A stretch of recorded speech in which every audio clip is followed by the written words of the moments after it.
Well, folks, welcome back to the Headlock. If y'all remember last time, I managed to get 2 of our 12 encounters killed in the first gym battle. Real quick, I want to show y'all something. Because I realized after the fact just how unnecessary that was.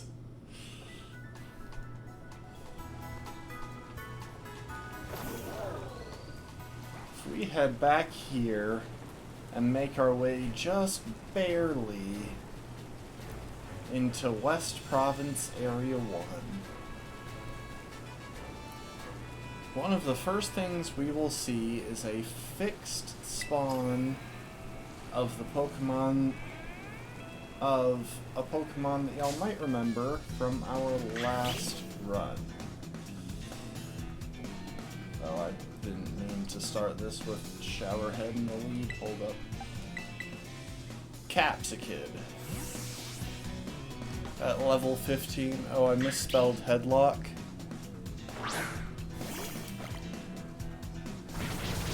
You know what? We're just going to accept it, Sib. Welcome to the stream. Thunderwave it. So yeah, this is a fixed spawn. This spot right here always has a level 15 Capsicid. Which means that not only could we have caught it prior to the previous gym battle, it would have been a valid encounter. There's actually one other fun fact about this. Okay, let's cut down it. Let's chip away at its health.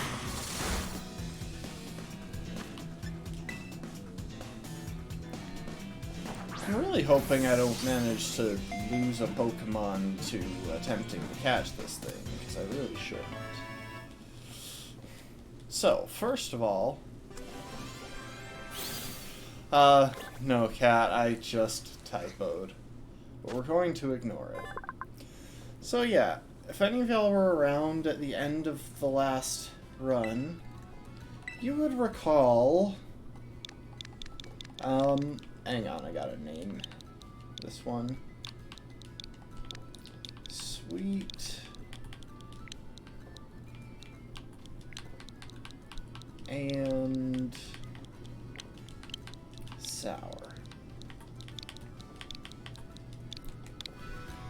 I don't know if either of y'all were around at the if any of y'all were around at the end of the last stream, but we managed to lose 2 of our encounters to the first gym battle. And in a run where we've only got 12 encounters and 18 different badges, a total of like 26 different boss battles that we have to get through, that's not good.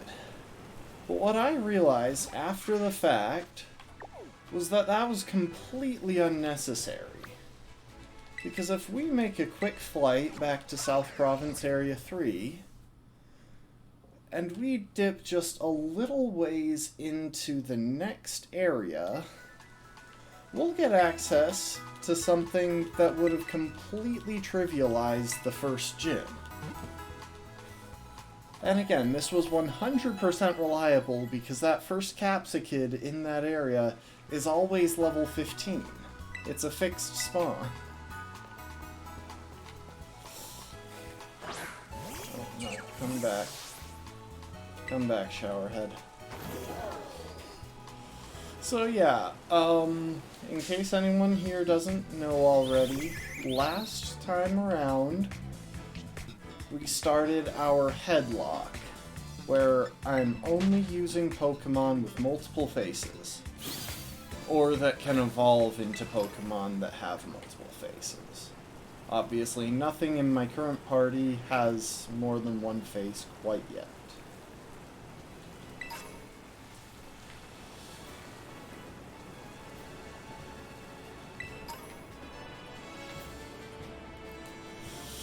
So we're just gonna follow this path. Why do I keep doing that? Why do I keep bumping the button to send out my Pokemon? There was a mile between us. What in the world? Luckily, Showerhead is very fast, so running from battle isn't actually that difficult. We'll head up the tower to grab whatever TM is on it, and also to mark it as a flight point.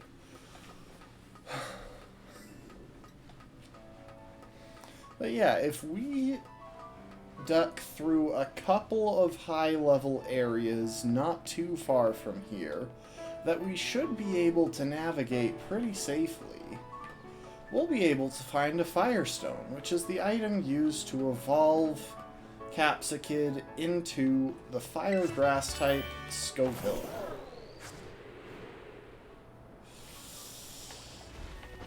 And as part Fire type, with fully evolved stats and Flamethrower, which it gets the moment it evolves, we absolutely could have wrecked the first gym. But because I didn't look that far ahead, and decided to bet my run on the capabilities of a Combi to handle the Bug-type gym, we lost our starter as well.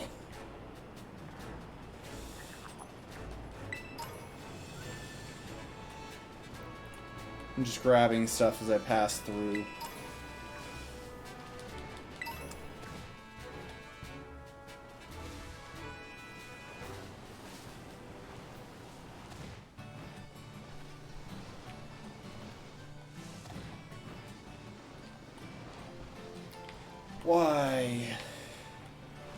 Why is Miraidon such crap? Seriously, Koraidon. Yes, I have Tandemaus. If we take a quick look in my party, these are all of my living encounters. So yes, I have one Pokemon that actually does have two faces now, you're right. Our perished friends are Underminer the Diglett and Hive Mind the Combi. And honestly, with having figured this out, there's a part of me that is very tempted to just restart the run. But I said that I wasn't going to do that unless I actually wipe, and I'm not going to just accidentally wipe. Hey Wolf, welcome to the stream. Yes, I'm pretty sus. Rather two-faced, if you will.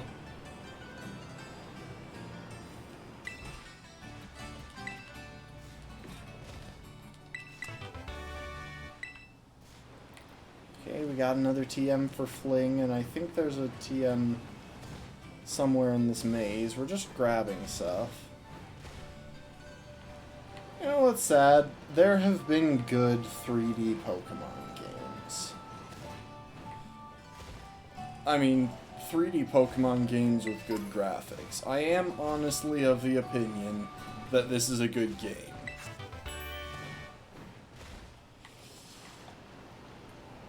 Like, graphics issues aside, this is one of the better designed Pokemon games, as far as story and the overall progression and layout. Except for the fact that the the tutorial takes an eternity.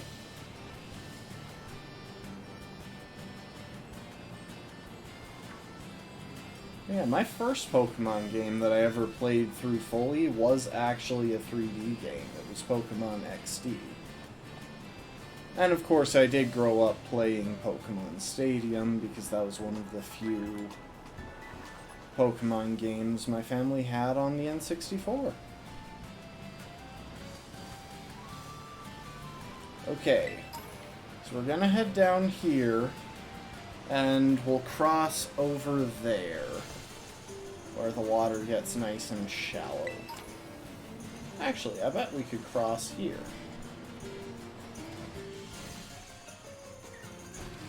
Hey, we did it.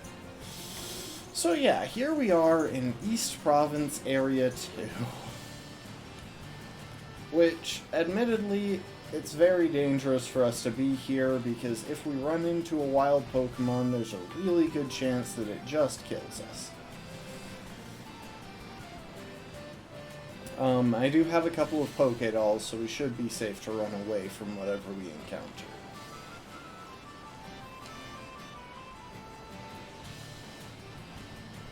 With that said, we need to follow along the river for a little ways. We're looking for a specific item.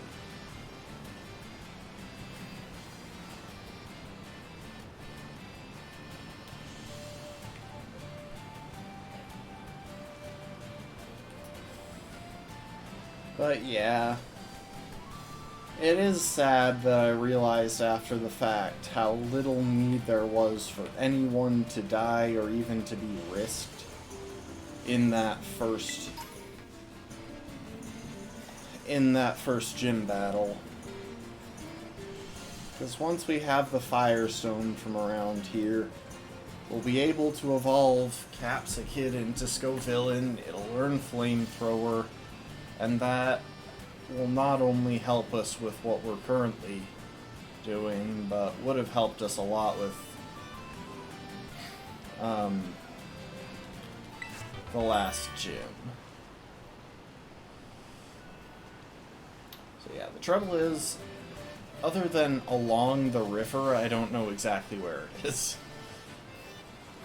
And we still don't have the dash option with our mount, because we don't get that until after we beat the first Titan, which is our next challenge.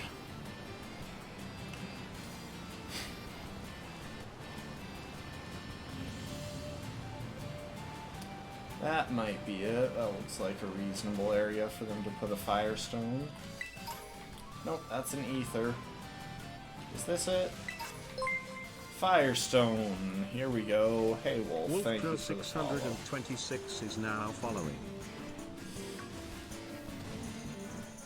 So yeah, I'll also, since we're right here, I'll get the warp point.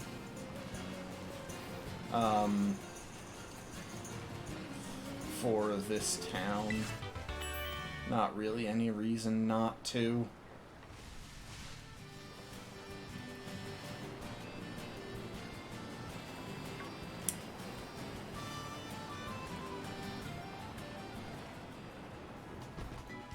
Yeah, I can't be left unwatched. Really, everyone should watch me, just to make sure that I'm not committing any unnecessary crimes.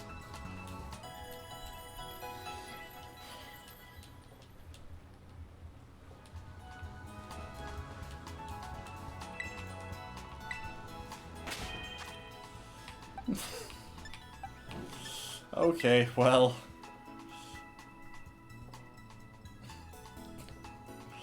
I have said multiple times that I use a webcam.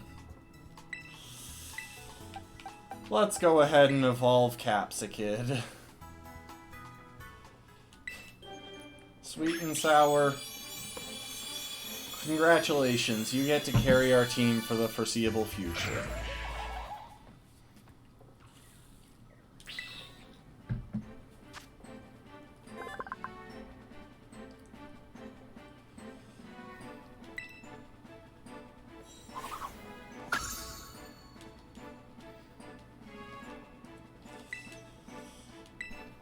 Let's see, I can never remember what Spicy Extract does. Boosts the target's attack and lowers its defense stat. So +3 to attack, -3 to defense. It's honestly just not worth the risk.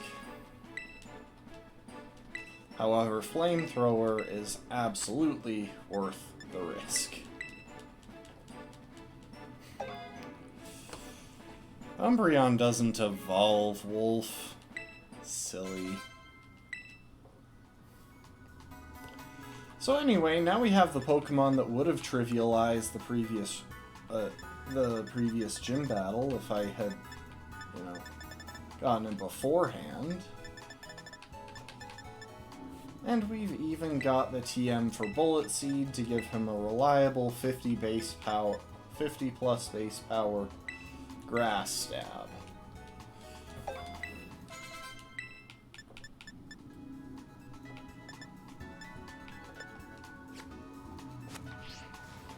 So yeah.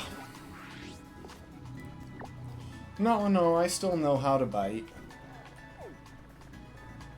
That's not the kind of thing you forget, really.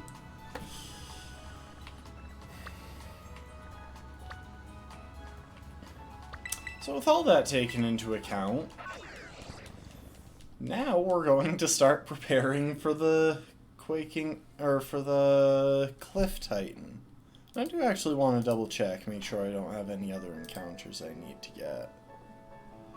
Now, the next encounter available is Dreepy, and that's not useful for this matchup, and would still be a bit above our level cap.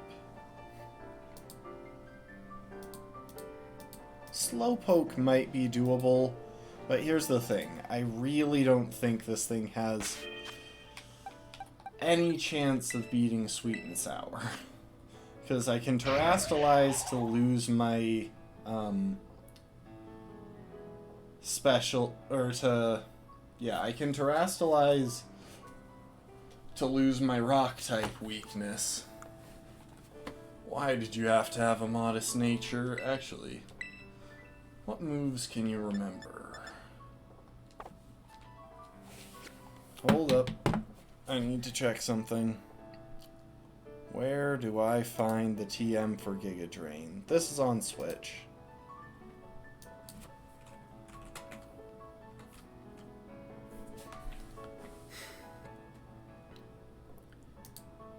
East Province Area 1 has one. Hang on. What number was that? 111.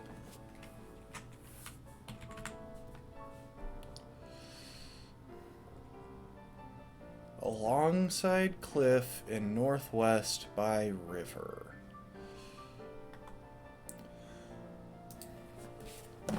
Hang on. It was a mistake on my part to do that. Oh, except it might be up there, in which case I can't get to it right now. You know what? I'm gonna check. It's worth a check.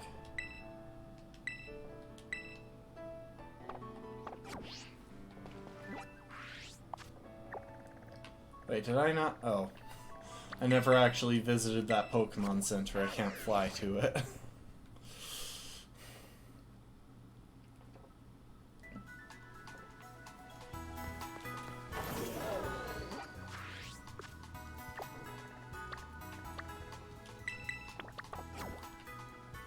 Okay. Oh, you're heading out? Well, thanks for stopping by, Wolf, and thanks again for the follow. Oh, you're going to leave a ghost to watch? Well, I hope that's pleasant for their afterlife.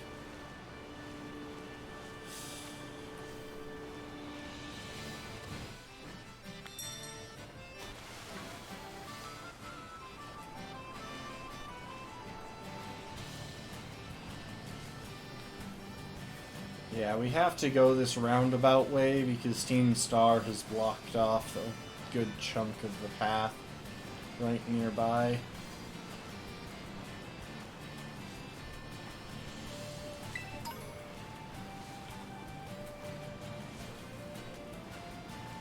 Oh, those are Tauros. Yeah, let's try to not get caught by the Tauros. Why does Miraidon feel so slow?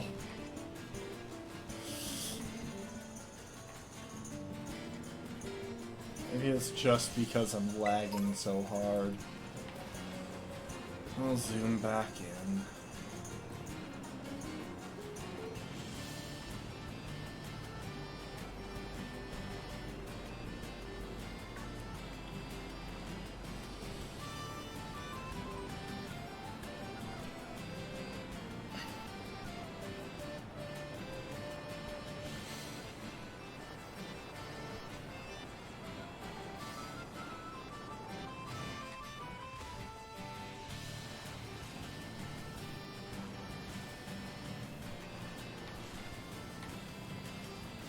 So it's near the river and the cliff, which means we're just gonna follow the river up and around.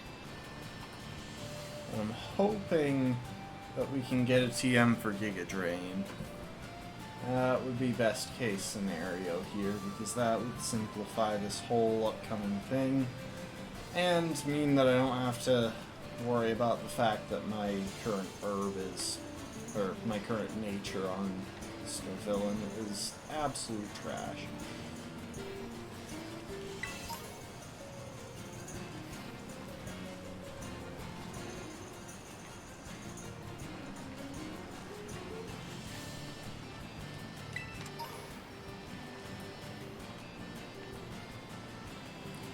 By the cliff.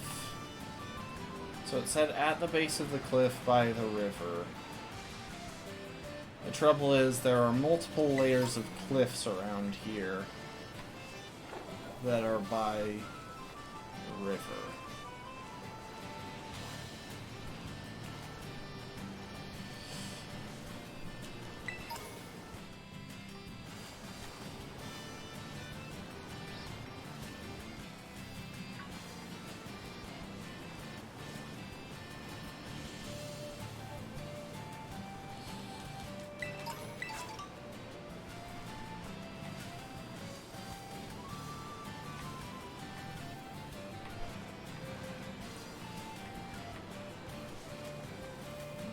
Kamala.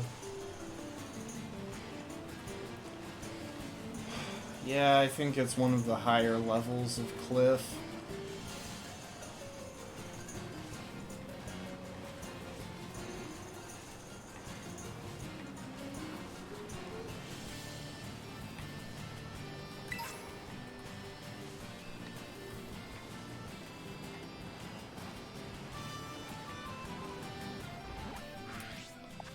Yeah, I was hoping it was somewhere along this stretch, but I think it's got to be somewhere up here, which we can't reach currently.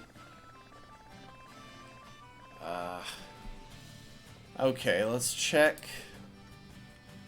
one more time. West Province Area 3. And the recipe is from beating the Team Star boss, Ortega. Okay, it doesn't look like we'll be able to get a hold of Giga Drain. Oh well. Oh, actually, one more thing.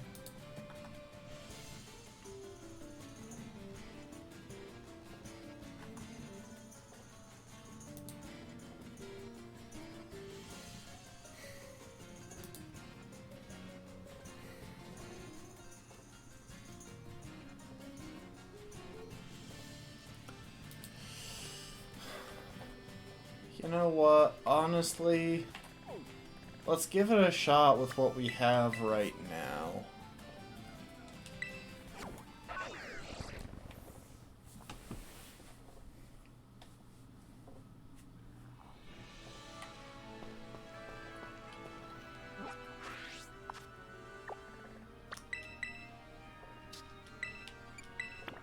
Set that as our destination.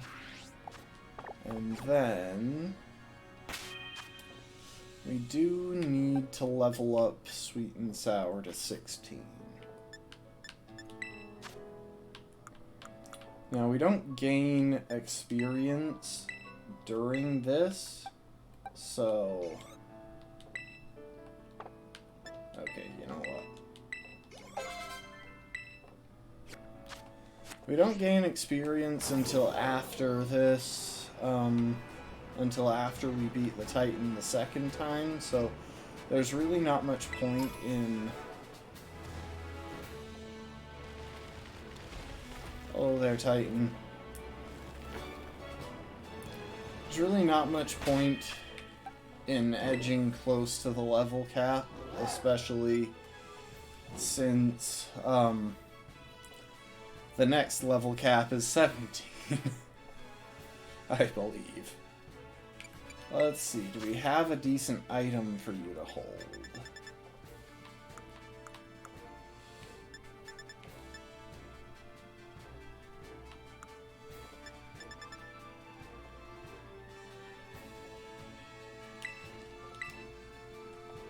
that's about the best we got at the moment.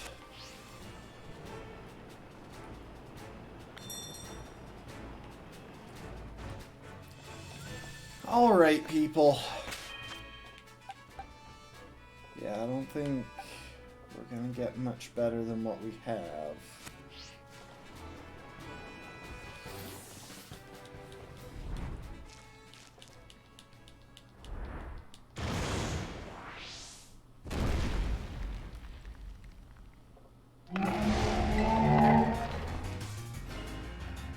Alright, and we're going to terastalize.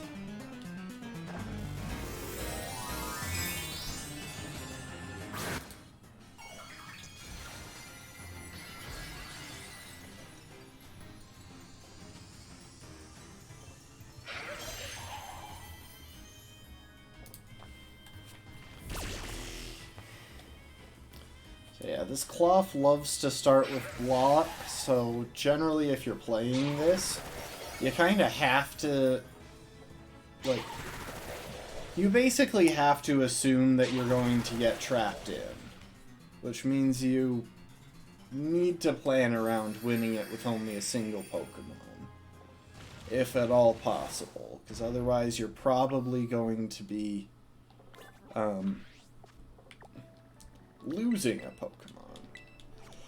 Okay, now we're going to fly back to the Pokemon Center to recharge our Terra Orb.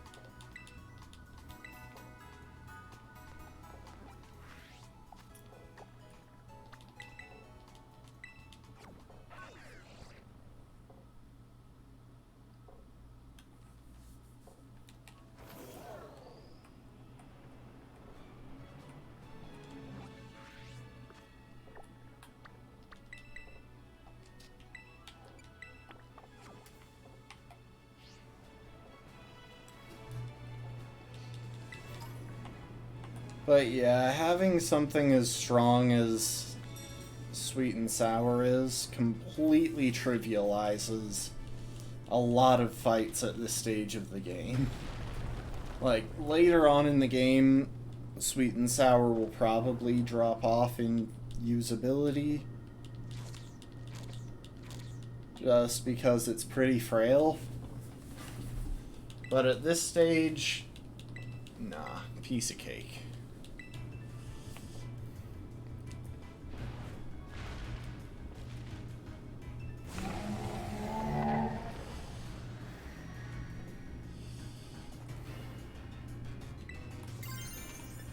Terastalize into Bullet Seed.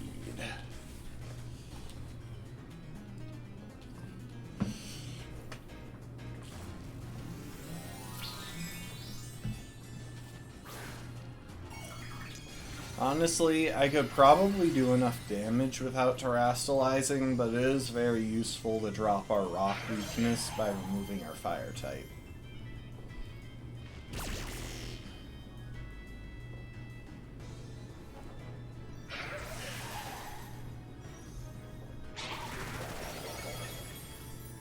Oh dang, that was a crit. I forgot, like, this thing is running at, I believe, double health right now. Oh! That was a 5-hit Bullet Seed. Nicely done, Sweet and Sour.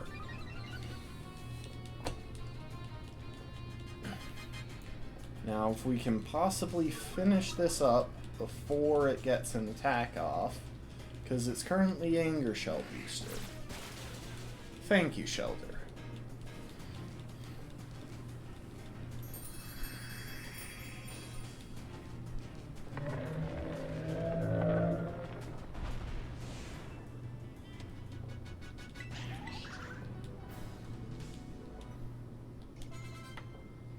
So yeah, we do get experience for the second battle. I'm going to go ahead and double check the level cap for the next gym. Grass, yes, it is 17.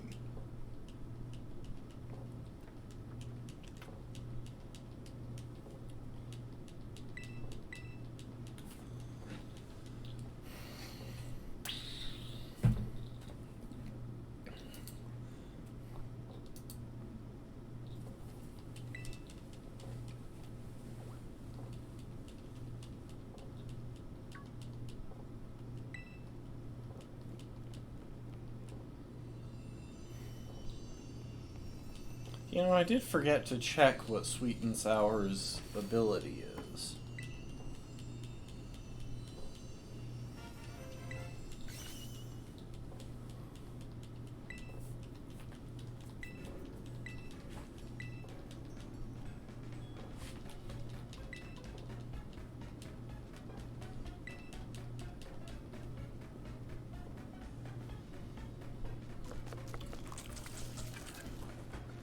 Very cheerful music. I have to say, knowing Arvin's actual scenario, like his actual, what he's actually involved in here, I like him more as a character. At this stage in my first run, I really didn't like him.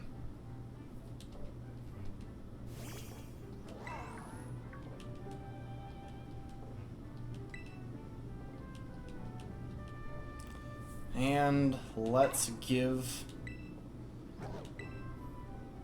my sandwich to a machine that can probably not digest it.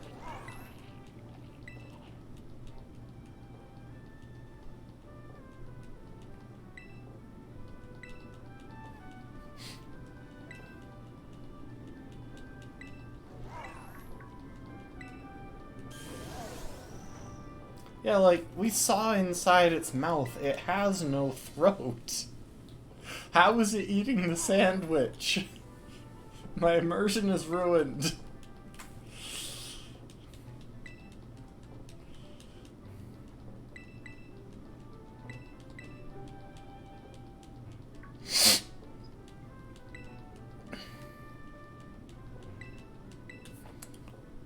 Okay, and at least we now have the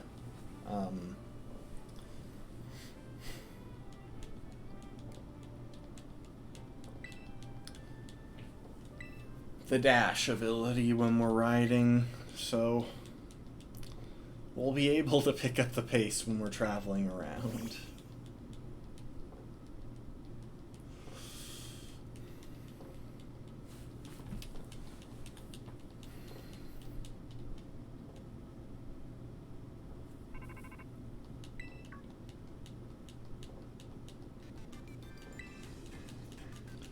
Hi, Professor Turo.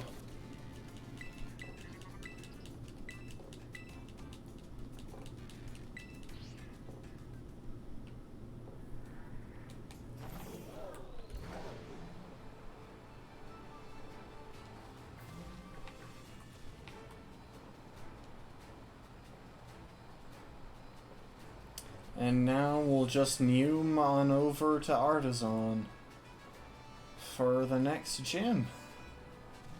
We'll actually stop somewhere. Well, like, we're actually not going to do the gym right away, but we'll do the gym challenge to clear that out. Then we'll get to work on pushing close to the level cap.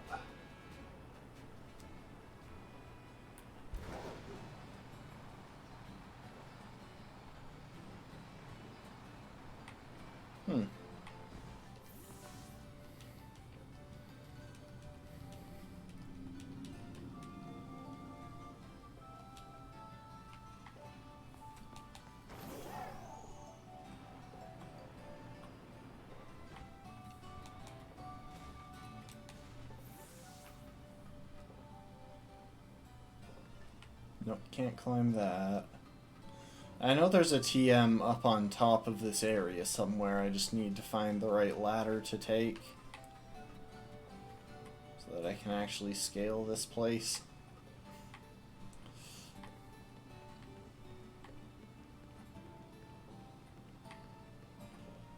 There this is... jeez.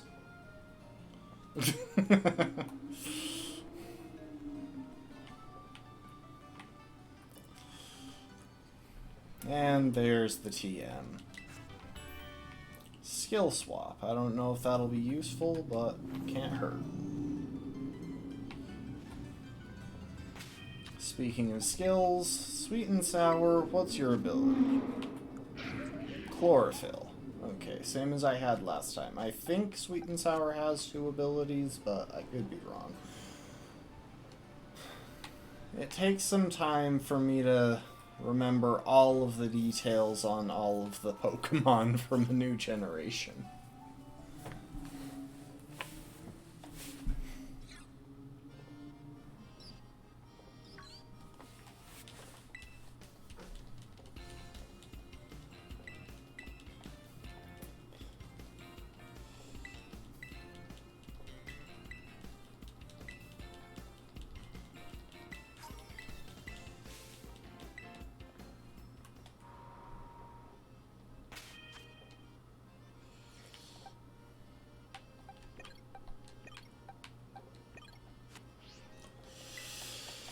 So yeah, with all of that taken into consideration, it is time to take the gym test. Once again, this is one that doesn't actually require any battles. There are some Sunflora that we can encounter that will battle us. So actually, how close is Tom and Jerry? Okay. We got plenty of space with the XP. Yeah, there are like a couple of Sunflora around the town while we're rounding them up that have a chance that choose to battle us before we can add them to our party, but...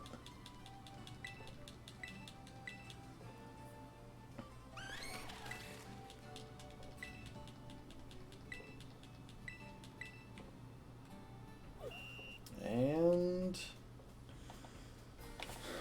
Come on, there's no reason for this text box to linger here this long. There we go. Hi.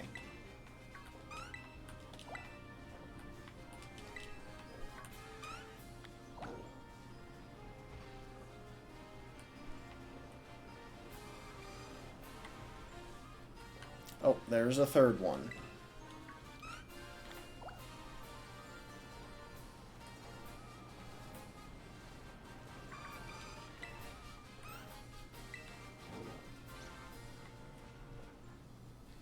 Oh, this is one of the ones that decides to battle. I see.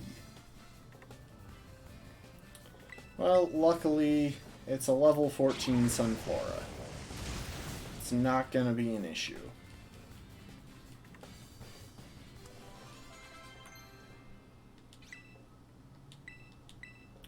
Do we want to learn Sunny Day? You know what? Yes. We'll replace Bite with Sunny Day. It'll be useful in the upcoming gym battle, I think. Oh. And I got a Sunstone from that.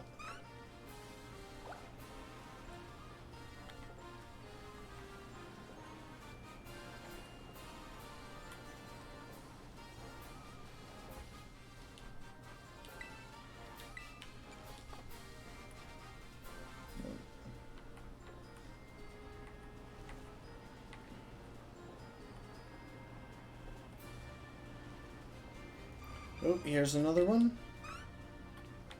And there's another.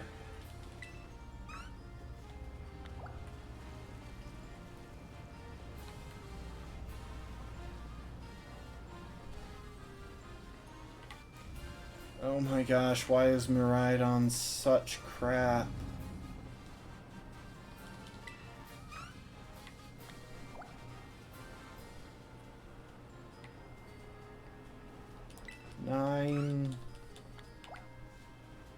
And we just gotta find one more. I think this one might be one of the ones that battles. Yeah, I won't bother with it. You. I'll take you. I imagine speedrunners have actually optimized this route already. Figured out what the fastest path is for gathering Sunflora.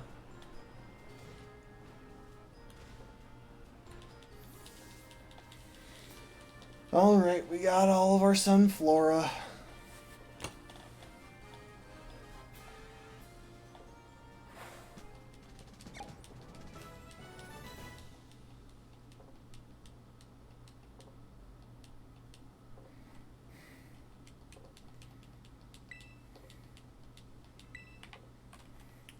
Okay, now that we're ready, let's go and get our Pokemon to the appropriate level. Put away that hell item.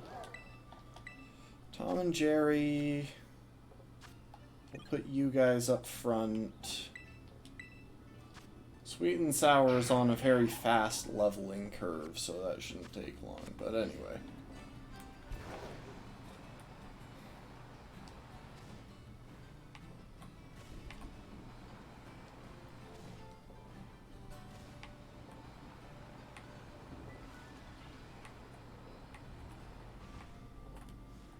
Let's see, Tom and Jerry, can you take on Squawkabillies?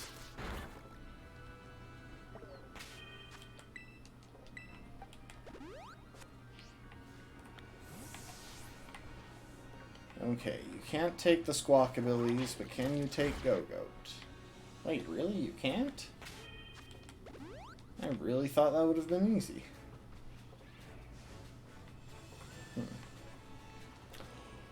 Alright. Oh, you know what? Actually, we should take on a couple of trainers real quick.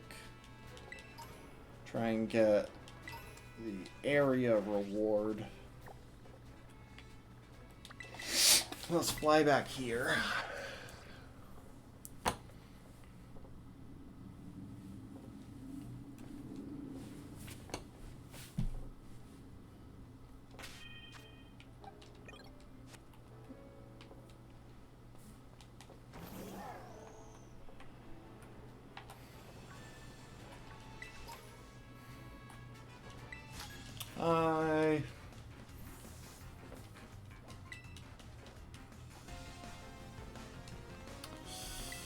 Martina the student. She got very angry eyebrows. Like, she do be looking just very grouchy. Oh hey, it's a battle of water types.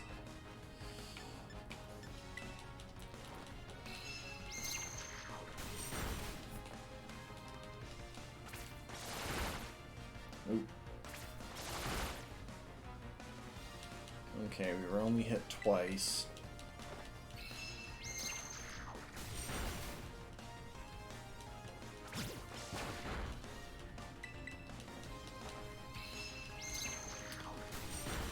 Once we hit level 22, this should be a bit easier, because I think that's when Showerhead evolves.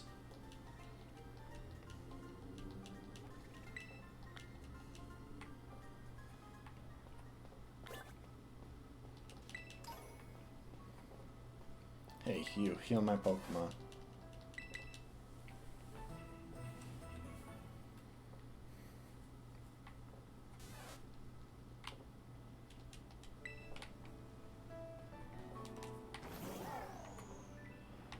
It's kind of funny to me that consistently, in basically every Pokemon game, Pokemon Centers are the slowest way to heal your Pokemon. If you find any other source of a full team heal, it happens in the course of just a couple seconds.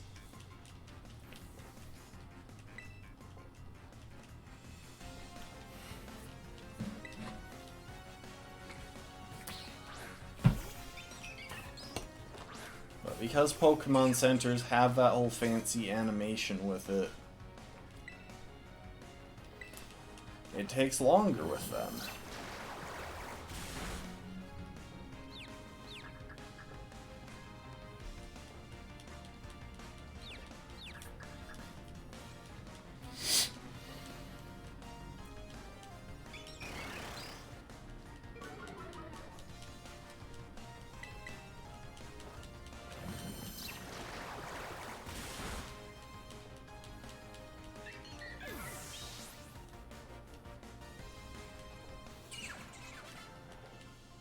Okay, that's 2 trainers. I don't know exactly how many I need to beat in this area to get the area reward. I think like 6 or 7.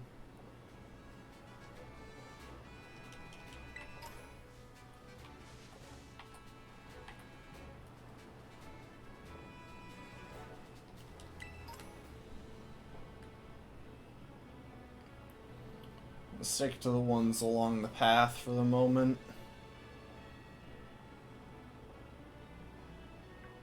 You're a singer.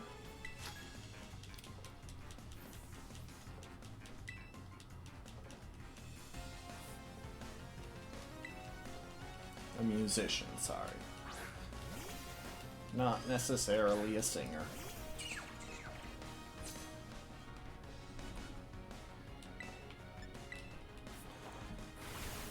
Igglybuff's physical defense is weaker than its special.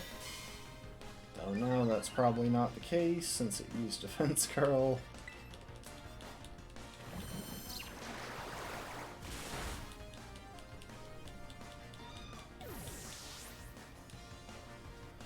I don't really know why I'm trying to push them toward the level cap. There's really not much point, because genuinely I don't think there's any risk in this next gym battle, since we have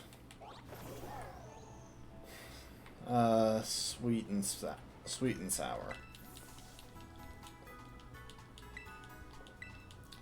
Okay, so 6 here. Oh, did I just spin out? I'm not going to bother with him because he's actually kind of dangerous.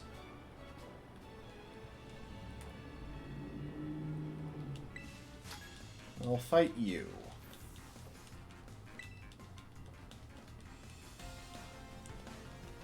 Hello, Benjamin the student. Oh, you have a Sun Current. That means this is a great time to not be playing with a water type.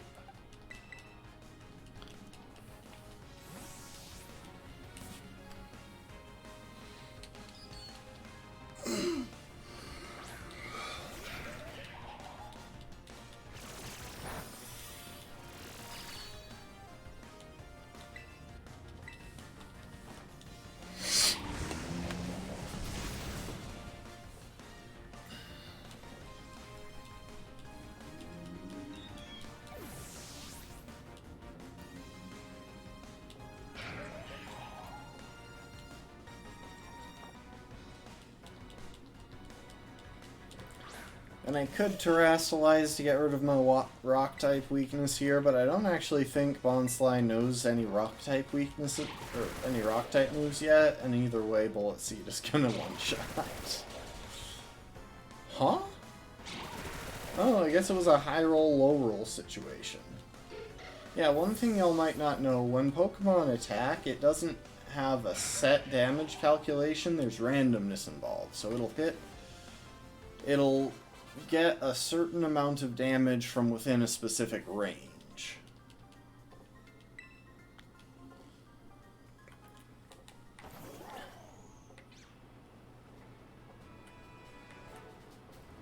Okay, that's 4 in this area. Yeah, so it'll roll damage within a certain range, and then from those possible damage rolls, it'll pick one at random.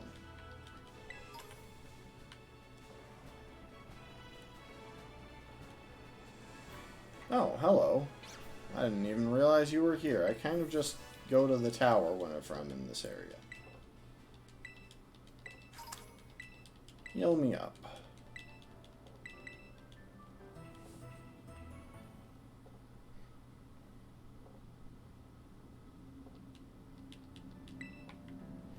Fun fact, you can go to the areas that used to have Titans and rebattle the Titan Pokemon now at normal size.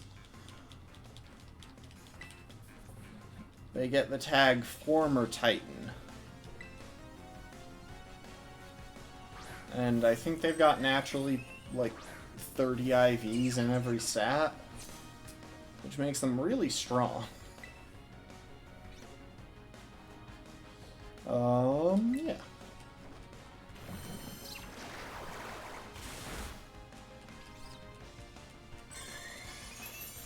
Okay. You boosted your special defense. I'll switch to physical attacks. I think I should still be able to finish this thing up with my next hit. Let's see, that was 13 damage. 50% boost to that would be about 19. Yeah, even a crit wouldn't kill from this range.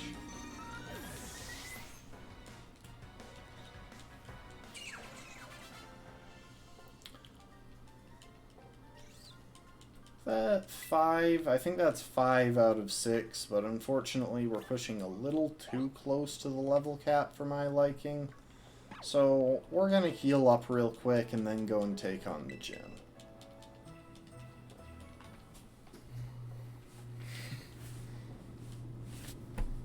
Let's see real quick. Brassius, the next gym leader. So yeah, his ace is a Sudowoodo.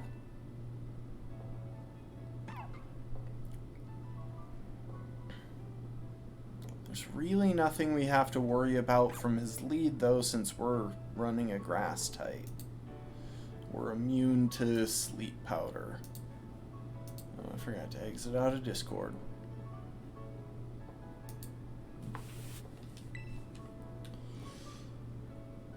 Yeah, there's really no scenario in which this battle doesn't go smoothly. We're just gonna set up a sunny day turn 1 and then sweep through the rest of his team.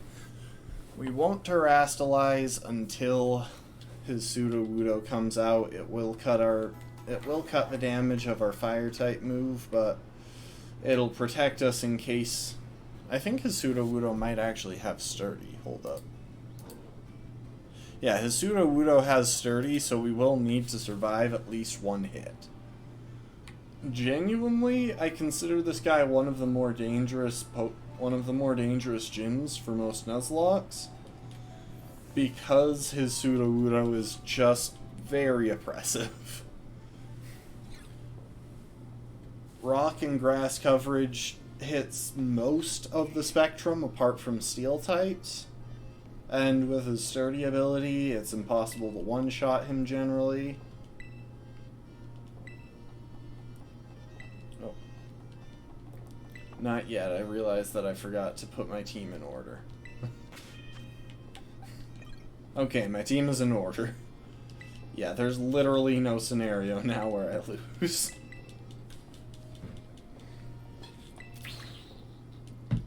But yeah, apart from steel types, his Pokemon hits pretty much everything for neutral damage, and Rock is surprisingly good super effective damage against the types that resist grass.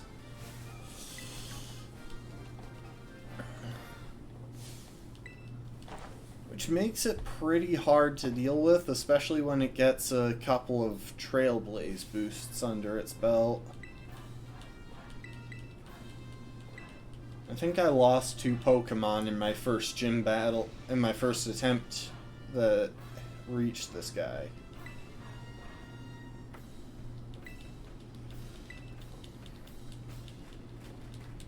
So yeah, we're gonna hold off on terastalizing for the first little bit, because it'll make us take less damage from the first 2 Pokemon's grass moves. Specifically, Petalil is going to hit us with Razor Leaf. And with our quad resistance, I anticipate taking about 1 damage. Unless it crits, which it has a high chance to, but then we're looking at like 2 damage. So anyway, sunny day.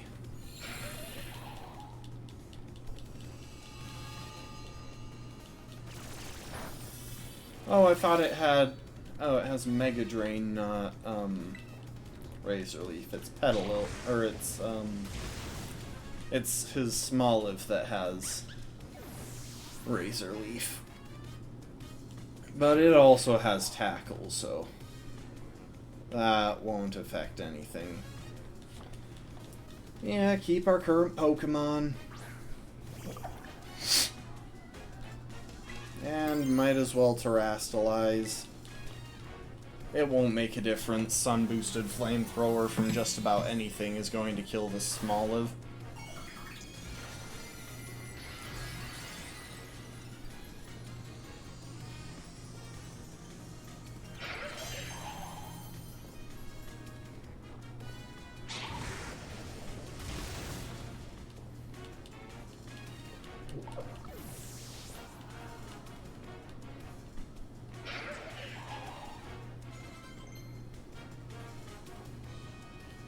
Tom Jerry wants to learn Bullet Seed? Sure. Let's see. Yeah, we'll go ahead and drop Baby Doll Eyes.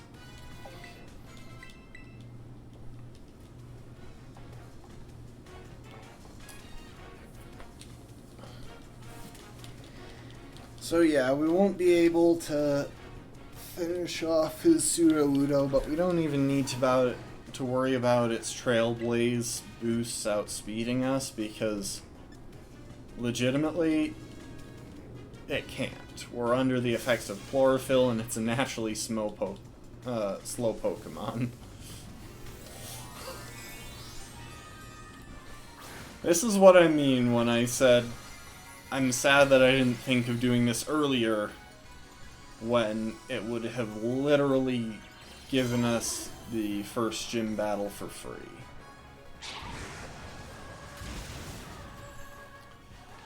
Dropped it to Sturdy.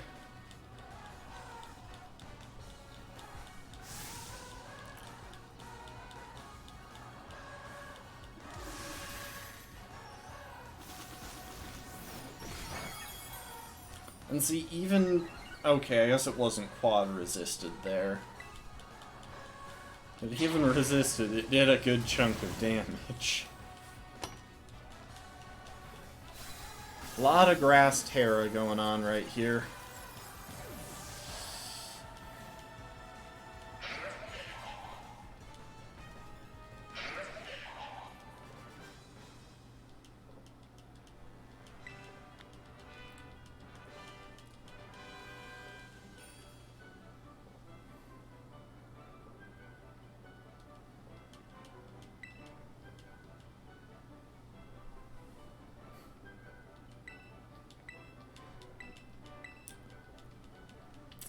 Don't worry if this stream has been a bit too easy so far, though, because now we once again have a challenge that we're not quite prepared at the moment to actually deal with. Because our next challenge is the Flying Titan, which means that our Grass type, Sweet and Sour, our strongest Pokemon by far right now, can't really help out there.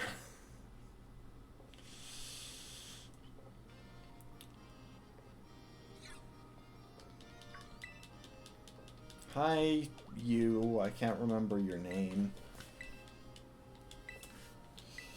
I know you teach art at the academy, yeah. For fun, I guess. I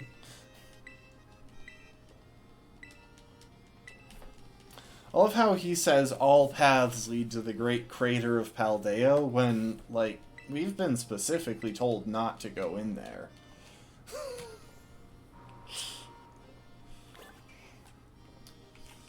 Well, anyway, there goes the second gym and third badge.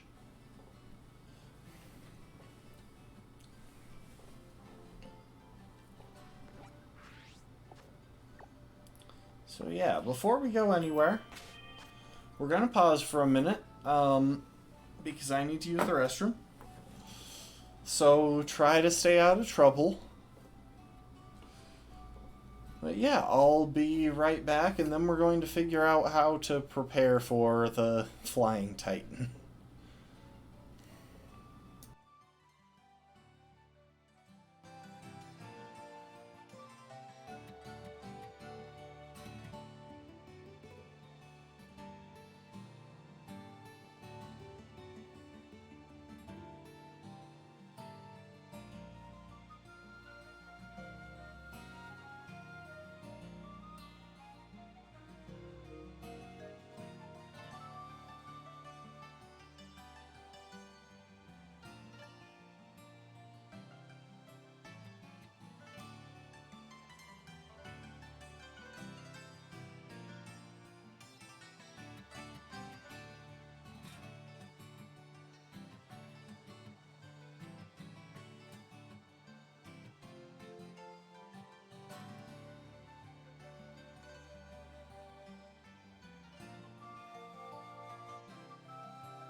And we are back. Okay, so I'm going to double check and make sure that we're heading to the right place first of all. Yeah, so our next level cap is 20, so we've got a little bit more wiggle room than we did just now. The Flying Titan at level 20 and the Team Star Dark Base at level 21. So that said, let's look at Titan Pokemon. Open Sky Titan is a Bombardier with the ability Rocky Payload, which effectively gives it triple stabs. It has Flying, Dark, and Rock Stab, which is not the easiest thing to deal with. It does have its hidden ability, which is kind of cool, but it doesn't help us. So, it looks like it doesn't have any Dark-type offensive moves. For some reason, they gave it 2 Flying-type offensive moves of the same power. And Rock Throw. I know there's at least one encounter in this run that could do this for us. But I don't think we can get it yet.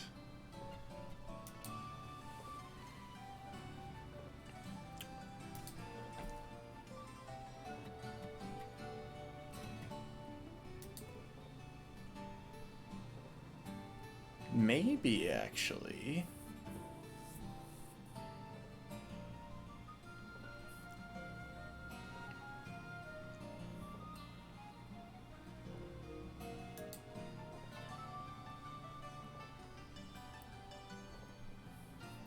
Hold up.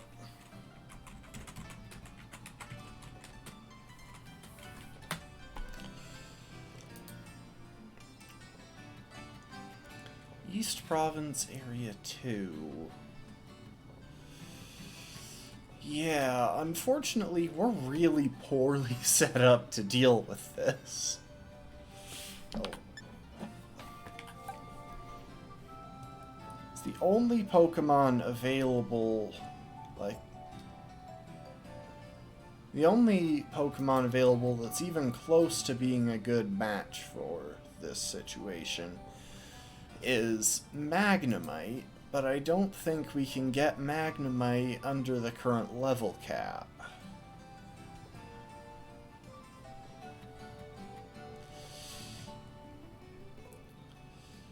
It's available in South Province Area 2. Or in East Province Area 2.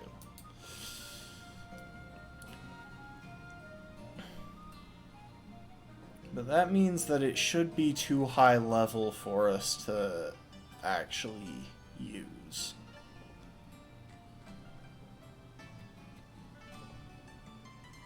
Which makes this very tricky. Like, we could get a Slowpoke, but that... I mean, Slowpoke can... Slowpoke really doesn't offer anything for dealing with this.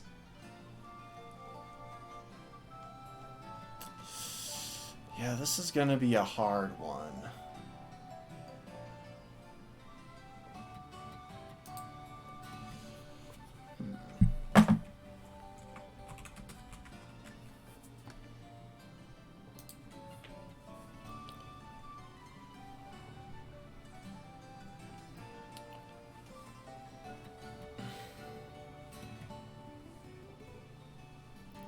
Trying to see if any of our Pokemon can learn good coverage for this.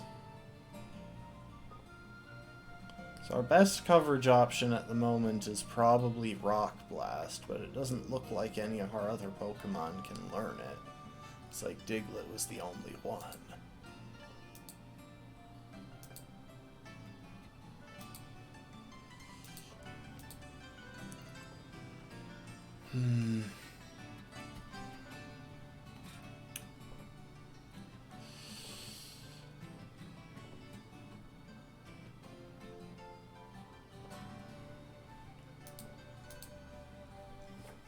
Tandemouse, you got anything useful? Maybe if we found a TM for Play Rough? We can't evolve Tandemouse yet, unfortunately, so regardless of what happens if we try and use it, we'll be running at kind of low power.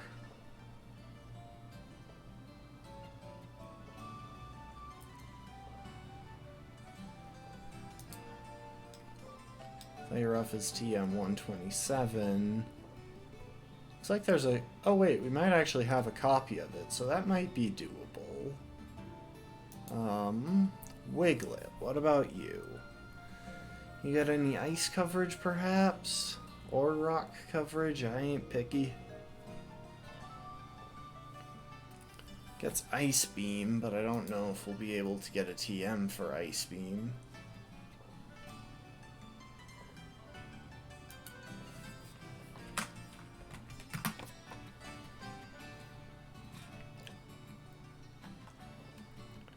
It's on the highest cliff in in East Province Area 1. Oh, it's in West Province Area 1 as well.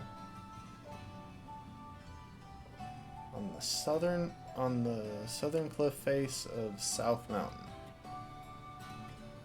We might be able to get a hold of that.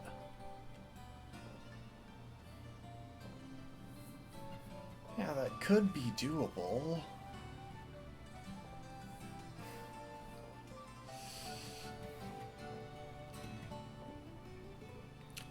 Okay, before we do anything else,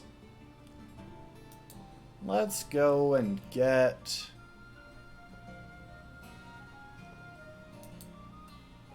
our 2 currently available encounters.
You know what?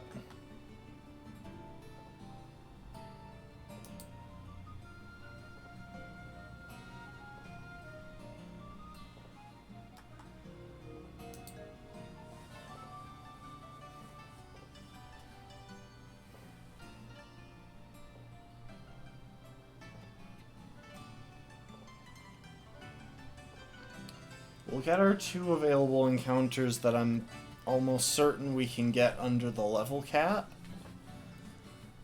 And then we'll worry about... We'll try... And we'll check and see if the information available on Magnemite is wrong, because that would make this a lot easier. And I do think we can catch it with Sweet and Sour alone.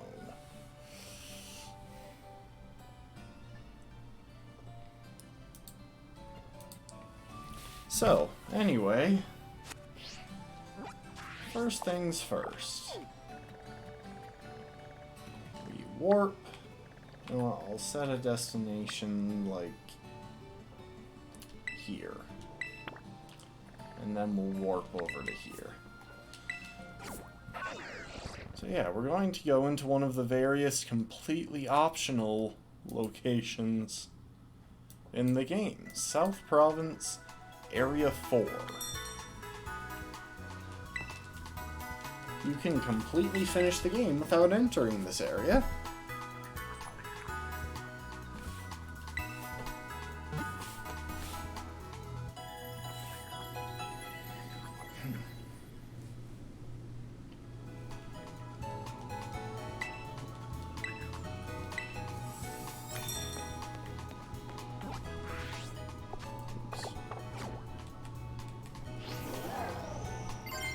And it's been available, this area has been available to us for a while, since it's just across that nice land bridge right in front of us there. The main issue is that it's mostly full of Pokemon that are significantly overleveled for us.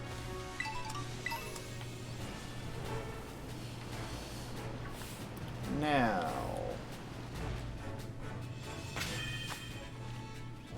I do want to double check which areas have the Pokemon we're looking for.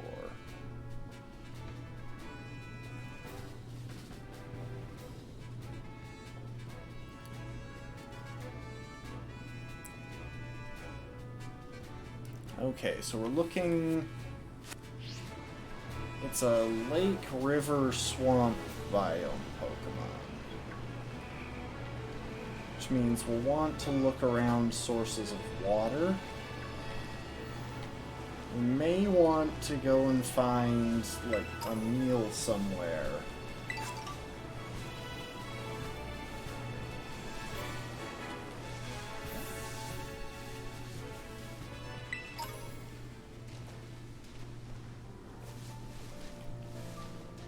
This is the only source of water I'm seeing, apart from, like, the water way down there.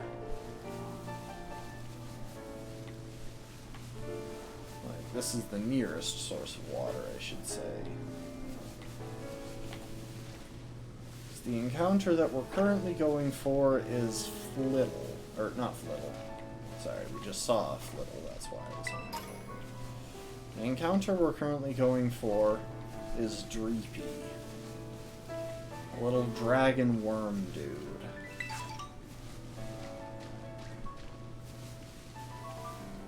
Hold up.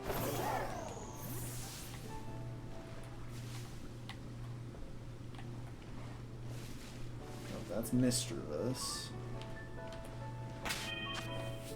Okay, we're gonna pause there real quick.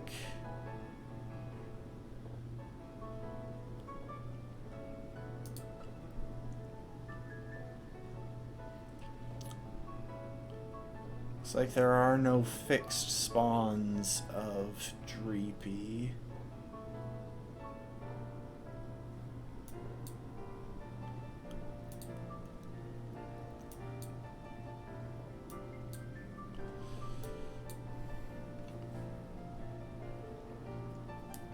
We might have a bit better luck down in that heavily swampy area. Like, there are a bunch of ponds and swamps and stuff. All of which should qualify, so.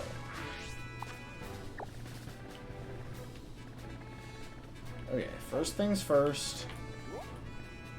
We're going to head to the tower, so if we need to get back here, we can fly back a little faster. And luckily, I do believe that Dreepy is the only valid encounter from this area.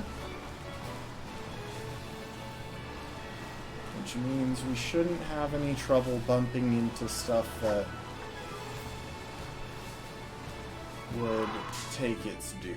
That would lock up our encounter here.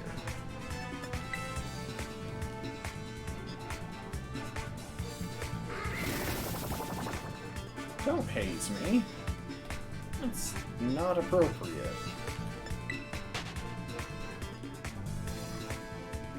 Now, the downside is that, of course, we do have Pokemon here that are quite dangerous because they are a higher level than our team.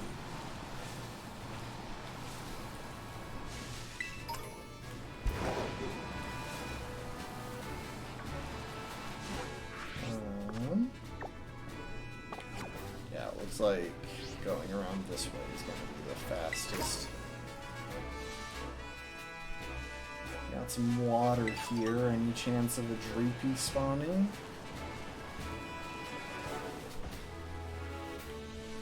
Yeah, our best bet may be to go and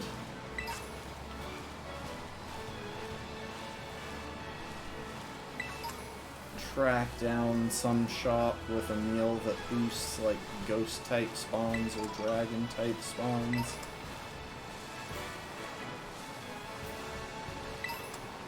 Otherwise this could take a long time.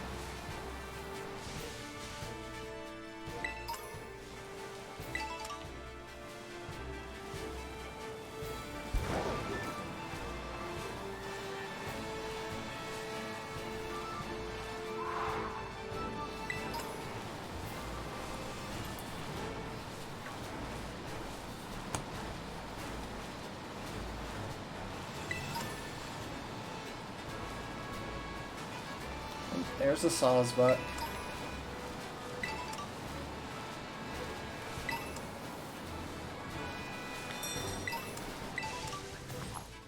Oh, and there's the guy who gives us the reward for fighting trainers in this area, but I don't expect we'll get that for a bit. The trainers in this area are a bit out of our league right now.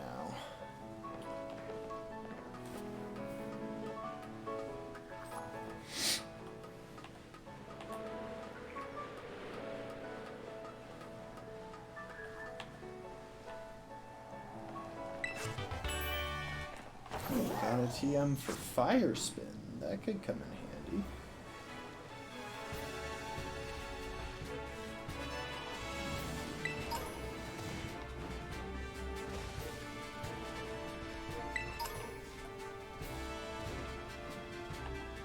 Okay.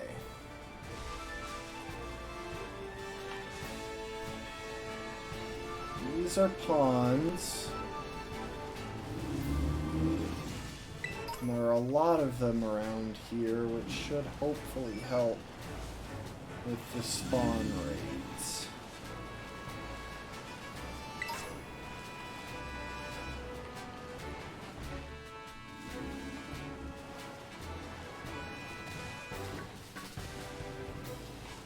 Part of the trouble is that Dreepy flies, so I don't know how high up it's going to be flying.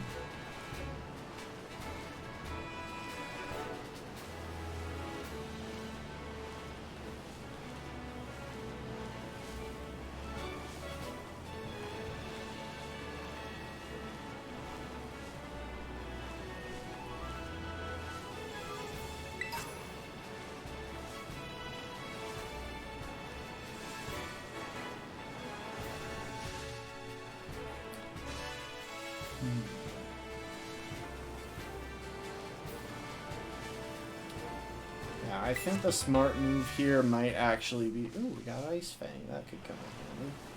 The smart move might actually be to warp back to, like, Mesagosa or something. Check restaurants and see if there's anything that boosts,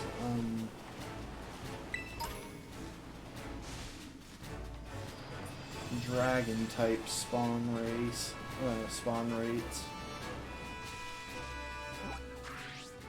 Yeah, we can get back here pretty quick now that we've got that warp point. Let's check Los Platos. Smaller area, we can cover it pretty quick.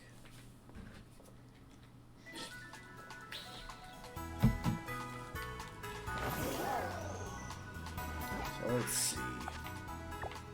What? Oh, it doesn't specify where the restaurants are. Okay, that might not be as good.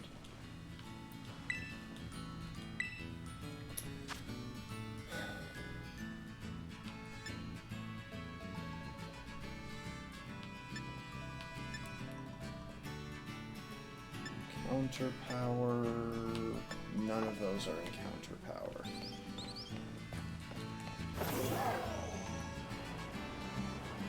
Okay, so that might have been the only shop here, actually. So I don't remember any others. And I mean, there is always the option of... There is always the option of us just doing a picnic, but if we do that, then I need to switch out the whole party for Pokemon that we're not using. so that we don't have to deal with affection mechanics, because those are just annoying.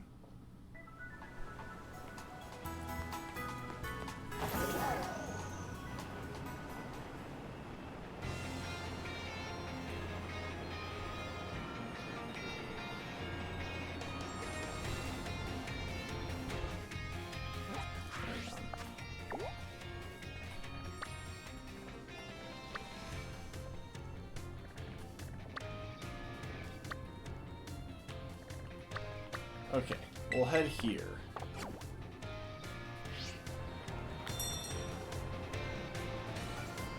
Didn't take long. Oh, this is just the supplies. Okay, we'll loop around. Here's a sandwich place.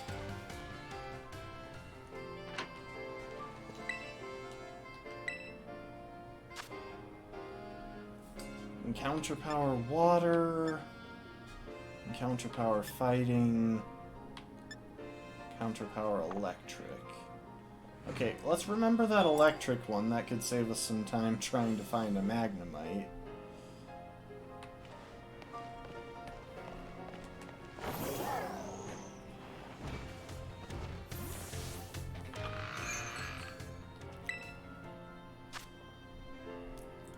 Encounter power dragon. That might be our best option. Yeah, let's eat some spicy potatoes.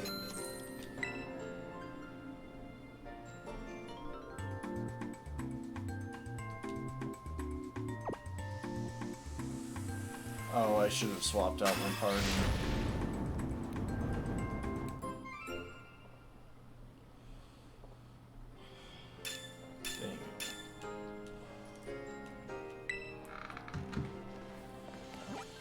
Okay, note to self, even if I buy the meal, I need to swap out my party.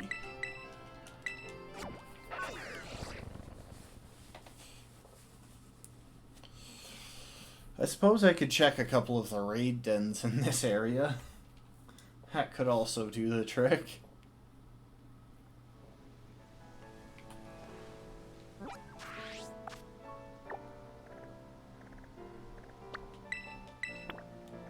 Yeah, why not? Let's go visit that ice-type raid den.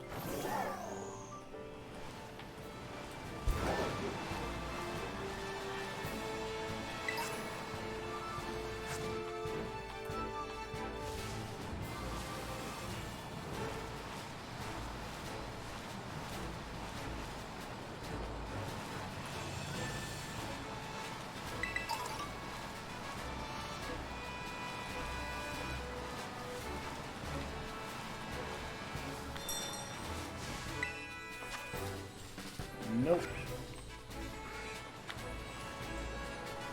There's just a small chance there that, that raid den would turn out to be like the Droopy. Anyway, I should have boosted dragon type encounters now. I will still swing past the dragon raid den over there, because for all I know that could also turn out to be the Droopy.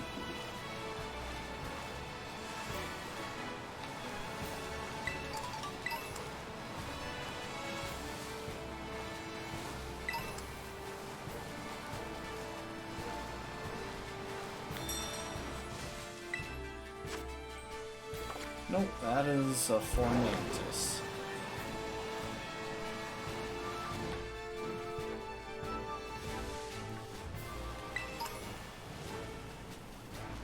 Now, one thing I've never been sure of is how long those, like, raid and encounter power and stuff, how long those boosts last.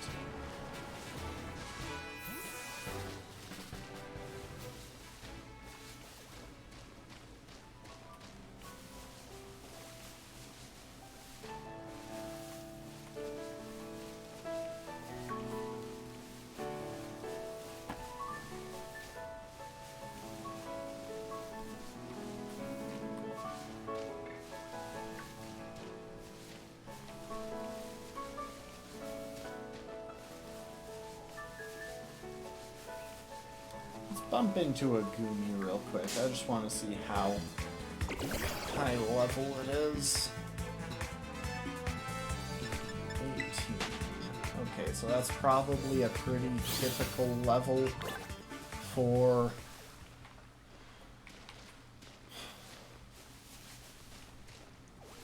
That's probably a pretty typical level for the Pokemon, the unevolved Pokemon in this area.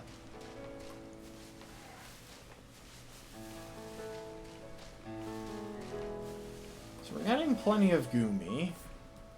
Let me just make sure that this isn't like a daytime only spawn or something.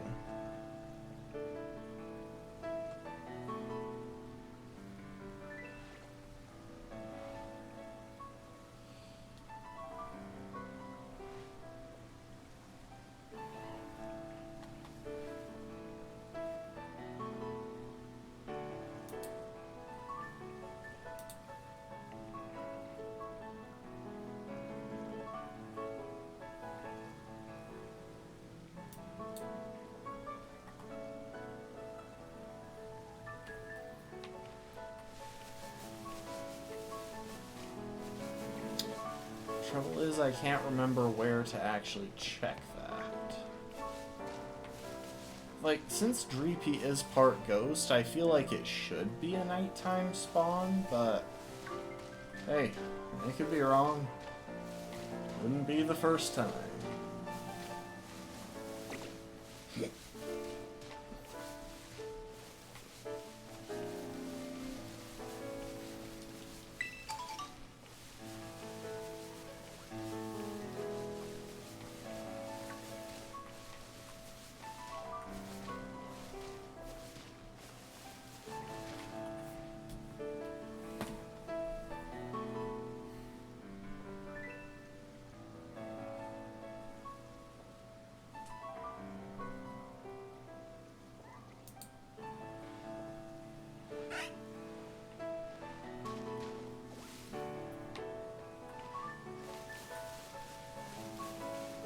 We're definitely getting the benefits of the increased dragon encounters. Look at all of these Goomy. There are lots of them.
We got plenty of Toxel.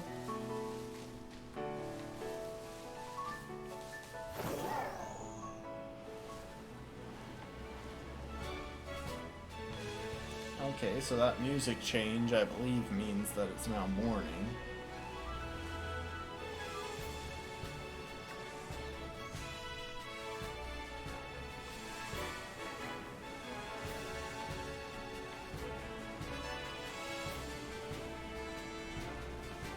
Let's check around the waterfall.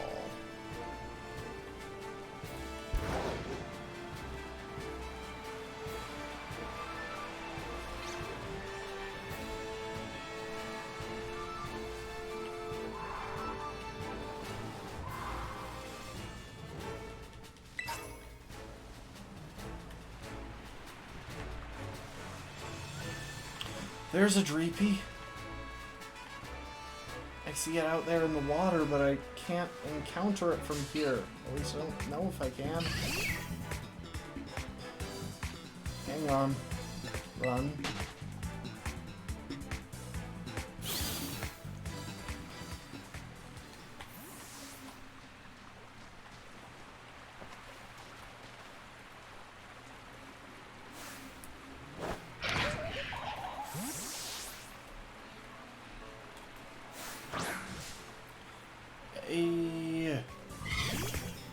distance encounter. Let's go.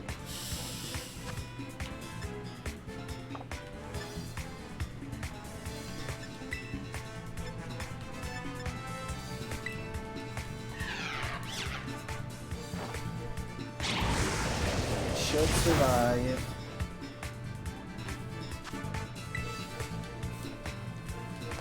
It's gonna have low capture rate because it's a pseudo-legendary. Hey, I'm glad I remembered that that was a thing that you can actually get encounters from a distance. I got a Dreepy! The lingering Pokemon. It has a habit of biting at Clauncher, even though it doesn't feed on them. This was said to be vestigial behavior from when Dreepy was alive. Oh, hang on, I need to double check something. Yes, Dreepy is very cute.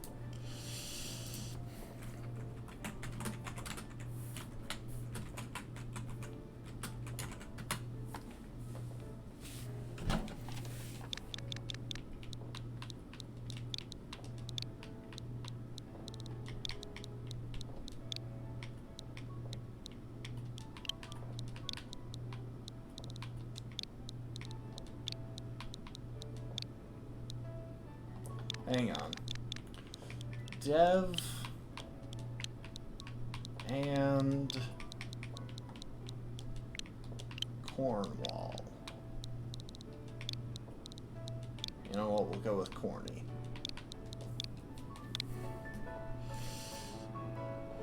Dev and Cornwall are the dragons from Camelot.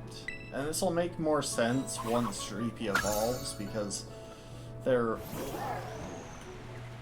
How did I wind up out in the middle of the water? It warped me out there.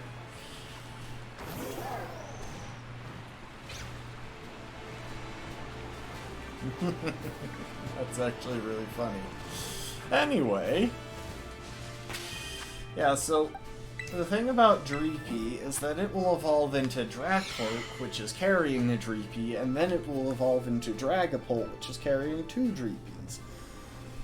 The downside to Dreepy, apart from having definitely its worst in-game ability option, is that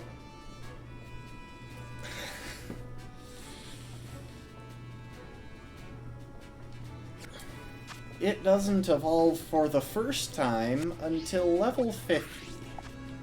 So while we have it now, it can't really do much. That said, we're on to our next adventure, which is into South Province Area 5 to catch a Slowpoke.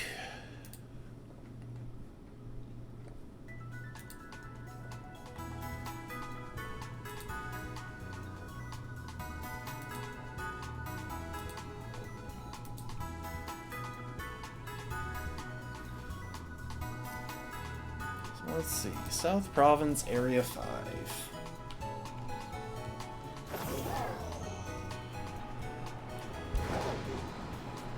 Also, by passing through South Province Area 5, we might be able to get Liquidation to teach to the TM for Liquidation to teach to Showerhead.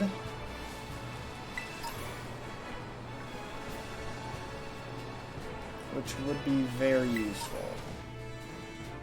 Yeah, I think we're technically in South Province Area 5 right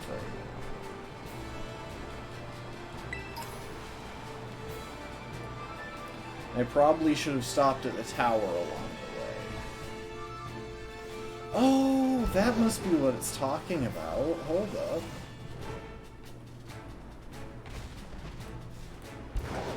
This seems like a place in South Province Area 3 that can only be entered through South Province Area 5.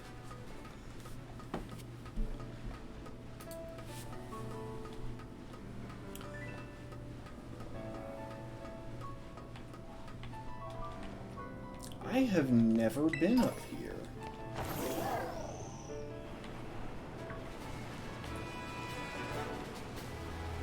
Okay, well, I was wrong. Because this is definitely an area that can be entered from without going into South Province Area 5.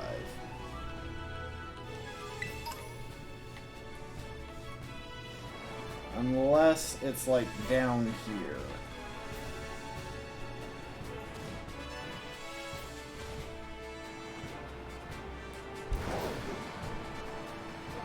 That doesn't look like it.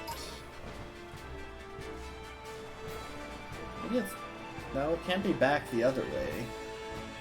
That wouldn't work.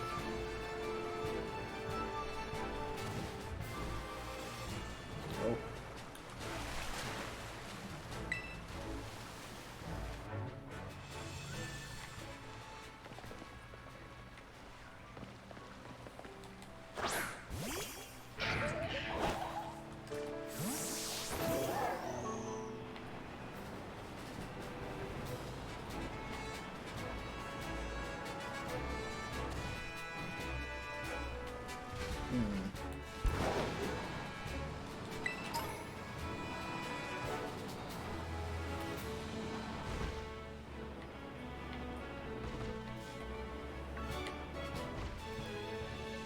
That's just so confusing. Now I really don't know. Maybe up here? Oh, this might be it. That's not a TM right there. That's not it. Maybe up there? Unfortunately, I can't get up there. I can get to that.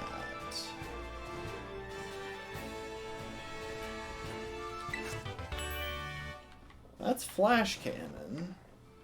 Which would be useful if we had a Magnemite, but we don't.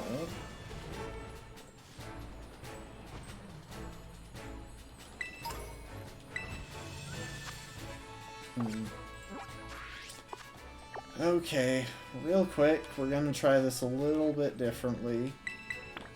I don't think I just straight up don't know where that TM for liquidation is if it's not right around there. It would have to be somewhere up along these cliffs, I guess.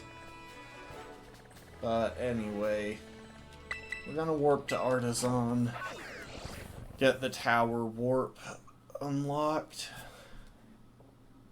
and then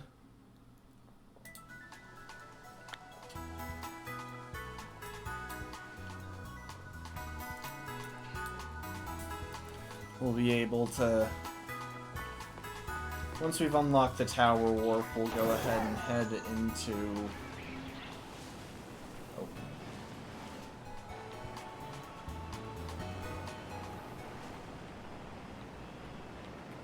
I forget, they designed this town in a way so as to be annoying. Once we get the tower warp, then we'll head further into South Province Area 5 and get our encounter with Slowpoke.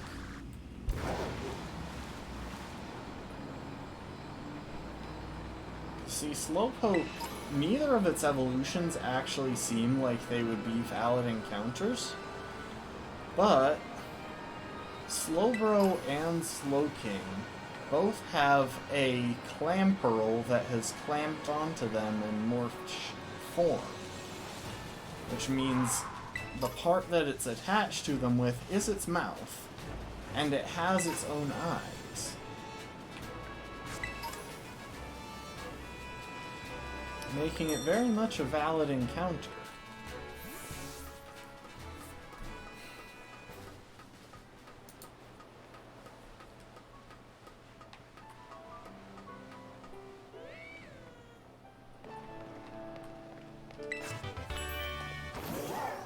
Got the TM for Drain Punch, too.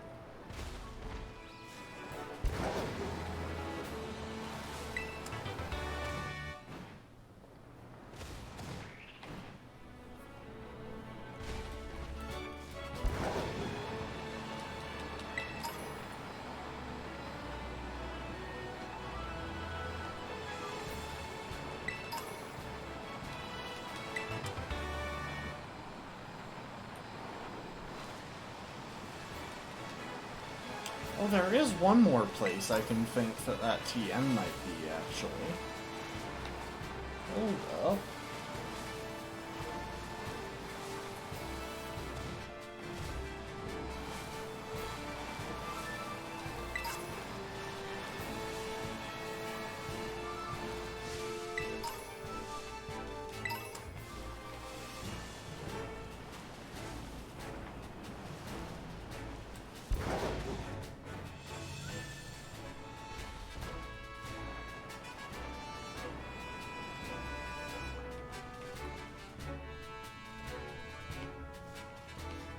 No, it doesn't look like it.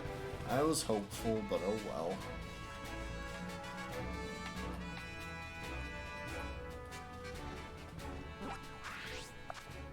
Alright, and this is why we got the towel warp, so that I can slightly afford detours.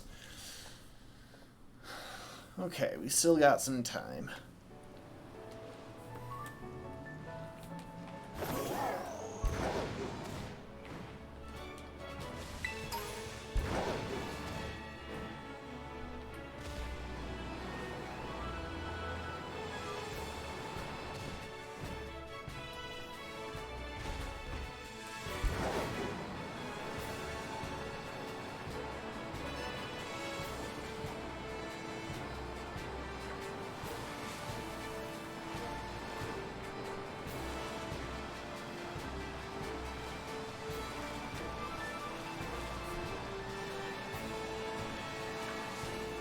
Swamp should be a very nice place to encounter a Slowpoke.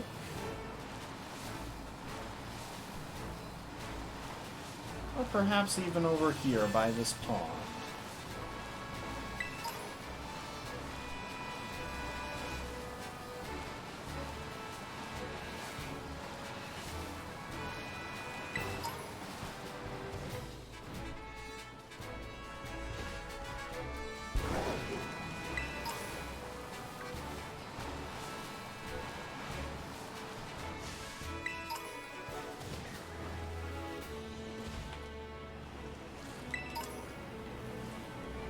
Definitely not fighting the Terra Flamigo, because those things are frightening enough normally.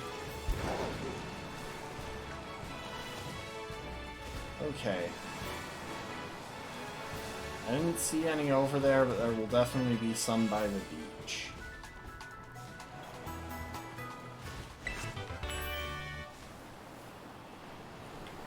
And we can heal up here. I can't remember if we've taken any damage recently.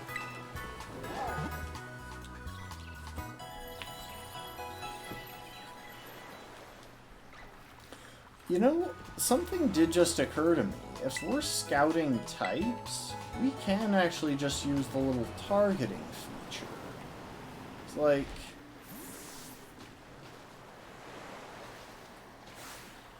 yeah, if we...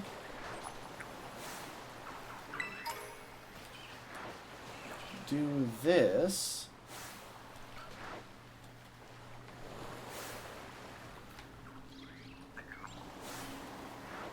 Oh, speaking of which, there's a Slowpoke. It's level 23, though. I'd prefer not to do it. I'd prefer to have one that we can use right now, as opposed to in a couple of level caps.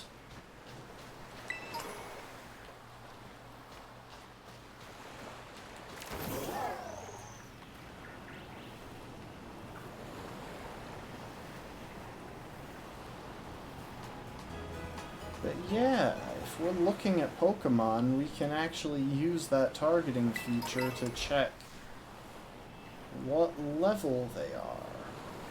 I completely forgot about it. I completely forgot about that option. That's a very nice way to make sure that we don't get an encounter that's higher level than what we're looking for, in case we're trying to get something in before an upcoming level cap. That is again level 23. I think we may need to go back to like the swamp and such if we want to not be encountering level 23 stuff.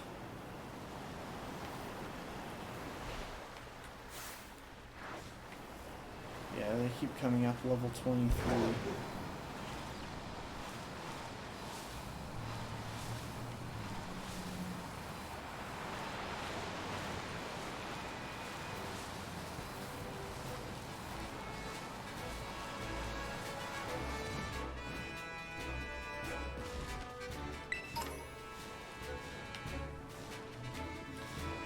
I love how I'm still getting Goomy spawns and a Dreepy spawn from that encounter power.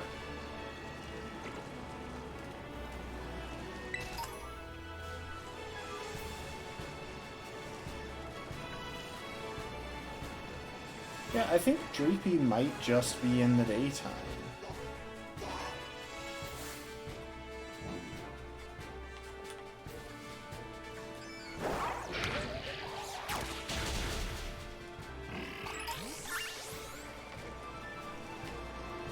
Sorry, it's just shoot holes, materials or something that we've needed a couple of times we didn't have at the time. Just trying to make sure that we have enough.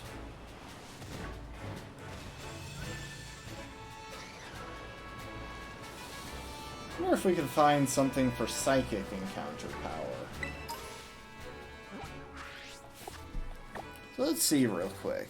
I just want to double check.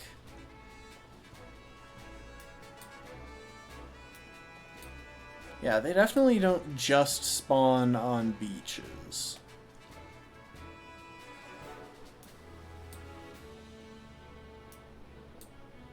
Though, it looks like they might spawn a bit closer.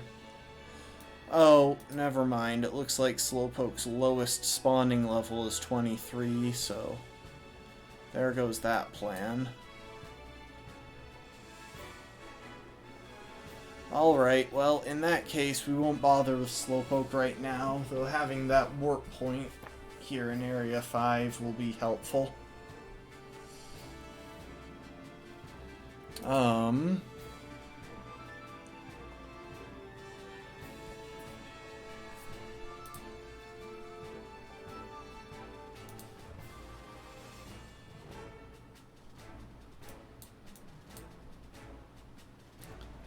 Okay. We're gonna warp back to Mesagosa real quick. See if we can find a meal that will give us steel encounter power. Because I do still want to try and see if we can get an appropriately leveled Magnemite, because that would be such a big help for dealing with the upcoming Titan.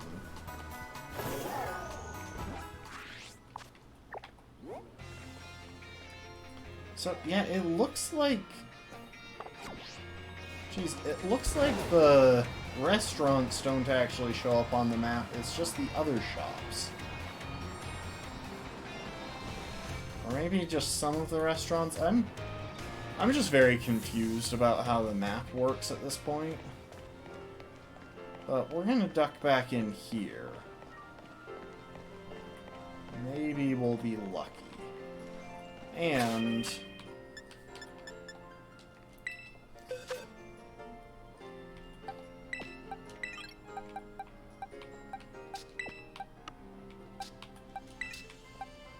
you know what, actually...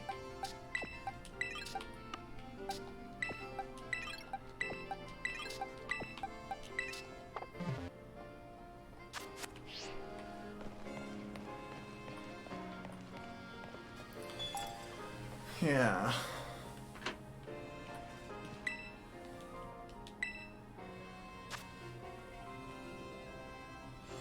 Encounter power water, that could... oh wait, that would work for Slowpoke, not Magneton.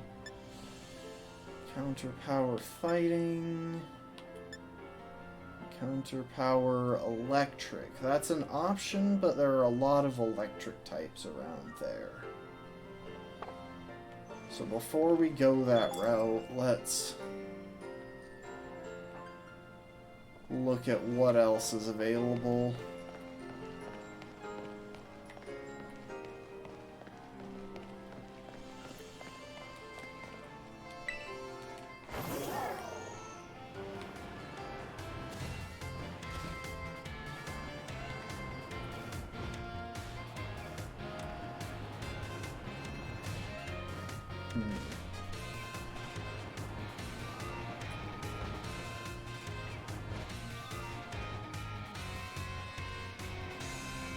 Okay, here's a cafe.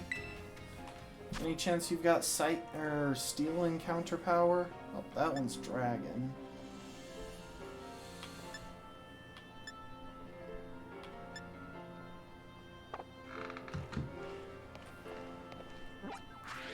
So, every which way has electric.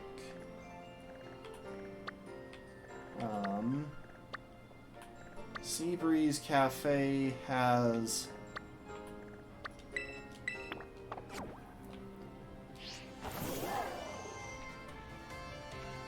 nothing.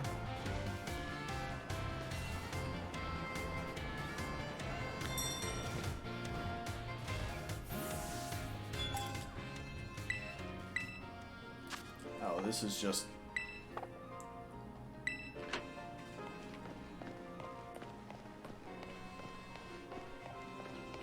These are ingredients.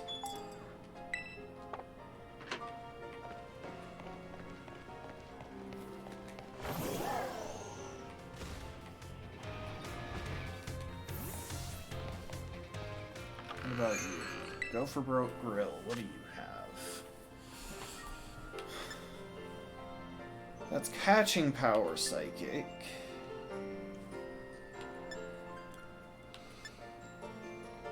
That's another encounter power electric.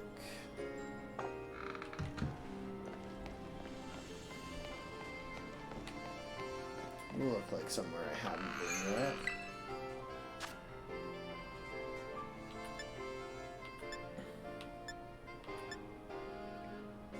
Encounter power flying. Don't need that. That's just Seabreeze Cafe. I've already checked there, right? Oh, seafood fresco.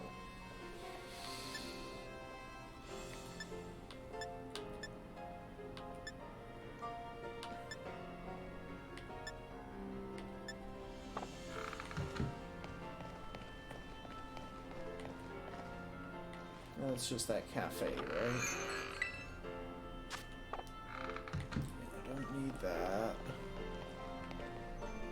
Is this just another every which way?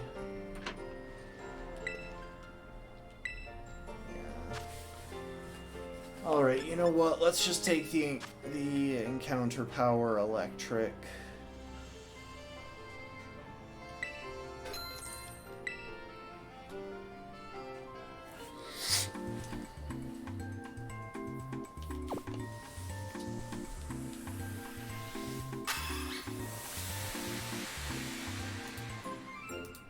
I don't know why they decided to make that animation look as though we're literally losing our lunch as soon as we've eaten this.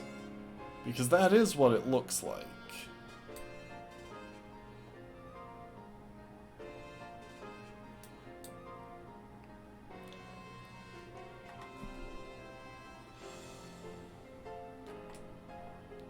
So, grass and town biomes.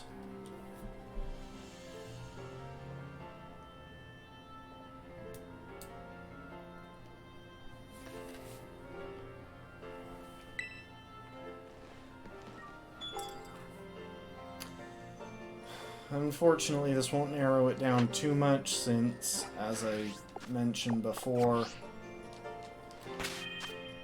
grass or electric is going to be a pretty common type to encounter here.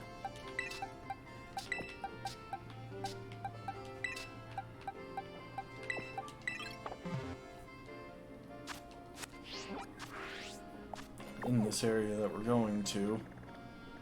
But set that as destination and fly to Artisan East. Oh, welcome to the stream, Remora. So my headlock is only using Pokemon with multiple faces. I wanted to go with multiple heads, but it was a little bit tricky to define what exactly was a head on a Pokemon. Since some Pokemon's heads are basically their entire bodies and stuff. So I went with multiple faces. And of course anything that can evolve into something with multiple faces. The run is going okay-ish. The first gym went poorly because I didn't think of going and catching a Scovillain before I did it. I'm thinking I'm allowing Magnezone. I need to double check how exactly it's set up. That's been one that's been hard to define. Also, I'm not using Fuecoco, even though Skeledirge technically applies with the little bird on its face, just because I used Fuecoco as my starter in my first Scarlet run, and I wanted to shake things up.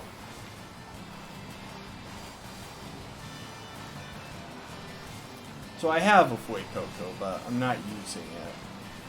That said, if I wipe one more time, I will... Actually, no, I don't even think I'll allow it then, because Scovillain is actually available very early.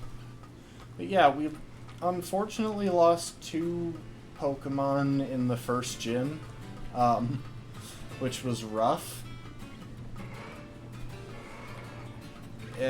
One of them was our Diglett, which was definitely the more rough of the two. Combee I didn't expect to last beyond the early stages, but I definitely wish I had. So there are about 30 evolutionary lines that have, to some extent, multiple faces. I would say about 2 of them are kind of iffy. Wait, is that... No, that's just Pommo. For a second there I was like, is that a shiny Pommy? Yeah, there are about 30 evolutionary lines that qualify. 2 of those are pretty iffy, being Gourgeist, because I don't actually know whether the Pumpkinhead is functional. Oh great. I can plug that in a sec. Yeah, I don't know whether Gourgeist's Pumpkinhead is actually functional. And I know that Mimikyu's technically isn't, but I wanted to allow it anyway. In this game, there are only 12 encounters. And that's 2 more encounters than Scarlet would give us before the game was over. Technically, Scarlet has 11, but one of them is Sandy Shocks, which obviously isn't available until after beating AI Sada. So by that point, the run would be over, whereas in this one, Iron Jugulis is apparently available just before AI Churro. That said, right now we're hunting for Magnemite because I'd really like to see if I can find an option that will give us an actual advantage into the... Oh, I'm on the wrong side of the river. Oops. I'd like to find an option that would give us an advantage into the Flying Titan, because otherwise that could turn out to be a wipe.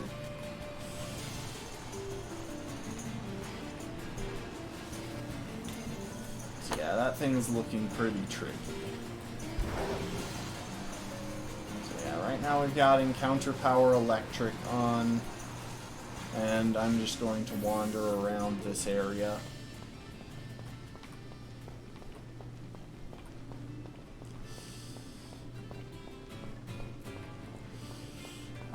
No, I'm not bothering with EV training this run. Too much to keep track of. Oh, why does Watrel have to be the more popular spawn for Encounter Power Electric? I don't actually even know if there's a time... Oop, there is a There's a Magnemite. It's level 19.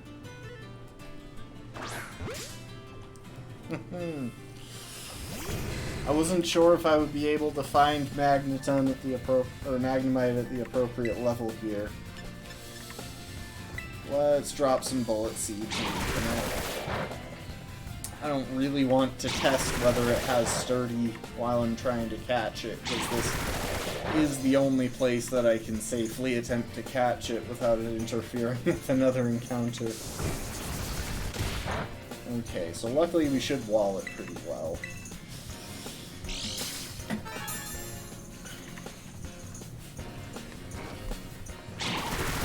Okay, the flying type one just got a lot less worrisome.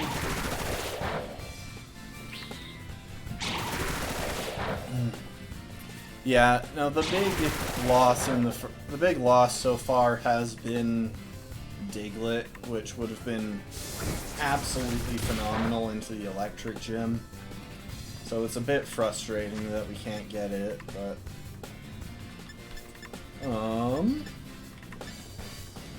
you know what? We're pretty safe here. I'm gonna lob a few Pokeballs, save our stronger stuff for later.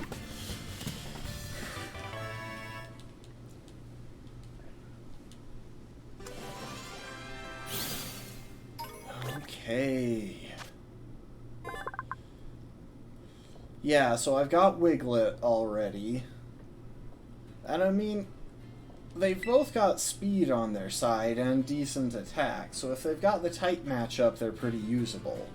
There are some really good encounters here, like, if you notice, Dragapult has the two Dreepy living on its head, so it is technically a multi-faced Pokemon. North and South. That's a good name here.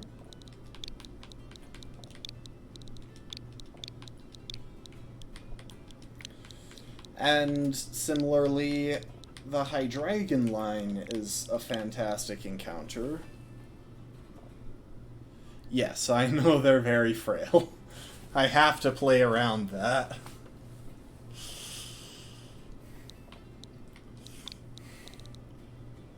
Yeah. The late evolution there is the trick. Now, the best options in the mid-game... Oh. TH, not HT. North and South. Let's see. Let's actually... I don't think I've listed these off so far. Let's take a moment. So, valid encounters in this run. Fuecoco's line is technically legal because Skeleturge has the little bird on its nose. Has a little bird living on its nose. Diglett and Wiglet both have legal lines thanks to Dugtrio and Wugtrio. Those ones are pretty obvious. Tandemaus evolves into Mousehold, so that's 2 heads and then 4 heads respectively. And Combee actually has 3 faces, but can't evolve into Vespiquen, meaning it would be strictly early game, though it does actually have a favorable matchup into the first 2 gyms. Scovillain is a very strong early option that I didn't realize I would be able to get under the first gym's level cap until after I had already lost 2 Pokemon there. But yeah, Scovillain, very valid option, having 2 pepper heads. Yeah, the Dreepy line, thanks to Dracloak and Dragapult carrying extra heads. I forgot about Girafarig, actually. Yes, Girafarig is legal. I don't know why I don't have it pulled up here. Oh well, it'll be later in the run anyway. Then we start getting into the stuff that's actually going to be useful into the middle game. So we've got Phalanx, decent stats, being a single stage Pokemon, and fighting coverage is very useful into this game. Oh, that'll be late game stuff, but Slowpoke can evolve into either Slowbro or Slowking, both of which have a clamperl clamped onto them, and it still has both eyes and a mouth, so it counts. Magnemite evolves into Magneton and Magnezone, and double checking, yes, Magnezone has eyes on 3 separate sections. I'm going to count that. Not that it wouldn't be worth considering keeping it as Magneton, considering Magneton is also a very good Pokemon. It's a little bit faster at the expense of a little bulk and not hitting as hard. Mimikyu, as I've already said, I'm allowing, and Mimikyu should be pretty good throughout the run. Ghost and Fairy are both very good types into this game. Dino's line eventually leads to Hydreigon. And we have Iron Jugulis as the last encounter.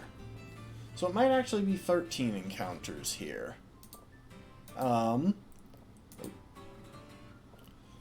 Crap, I just accidentally closed my window with all of my tabs open. There we go.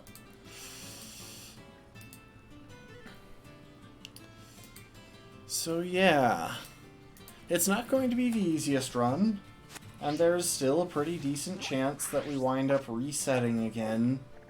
The first run, depressingly, died at Arven 1, because Diglett is just really not bulky enough to trade off hits when it doesn't have any good moves.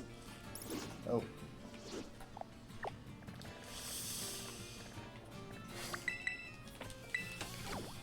That said, we do have some solid encounters here, and I'm just curious to see how far I can make this go.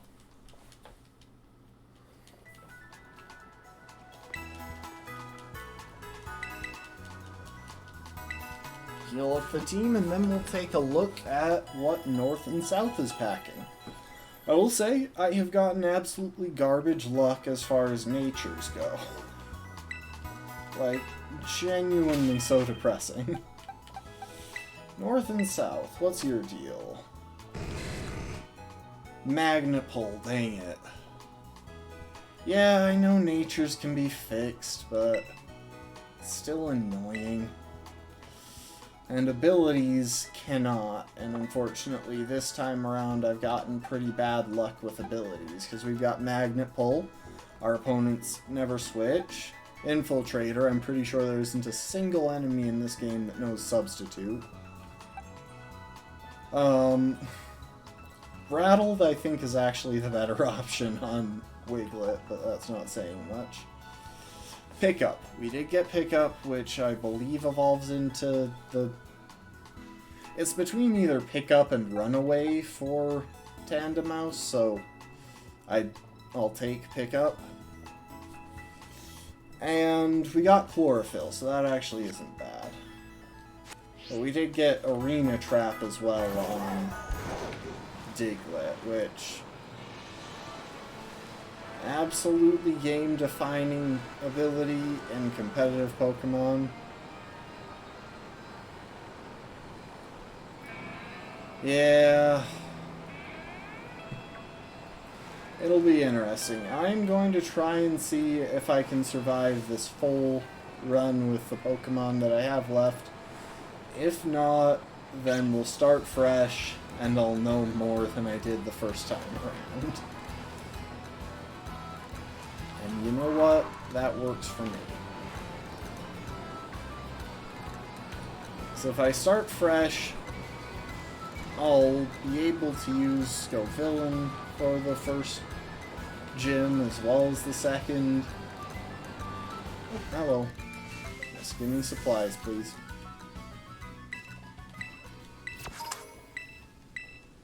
I got some banana and some yogurt and some whipped cream.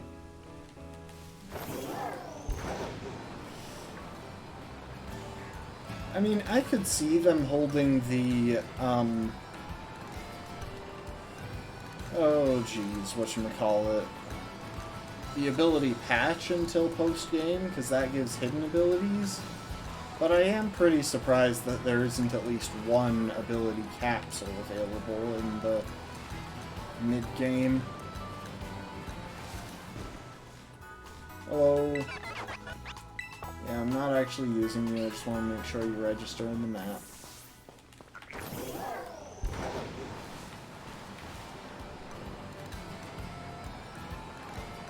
Okay, and now... Actually, I should probably prep before going all the way up there. I won't go all the way up, but I know there is a... I think there is an Ice Beam TM somewhere on that mountain.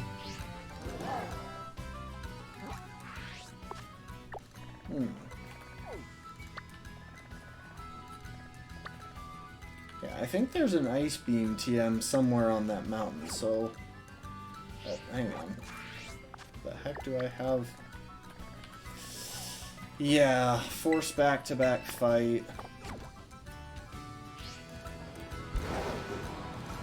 So I'm not going to be able to justify terastallizing the first time around. It's part of why I kind of want the Ice Beam TM. Because if I could soften it up with Wiglet before bringing in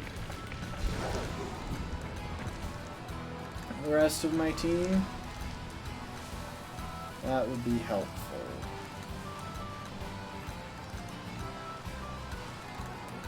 Is it? Please be it. If that's helping hand. Hold up.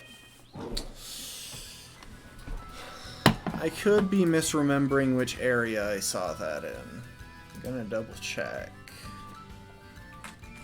Ice Beam. West Province Area 1, so that is where we are. So there is one here. Oh, hang on. TM 135. On the southern cliff face of South Mountain. So... the question is that referring to a different mountain?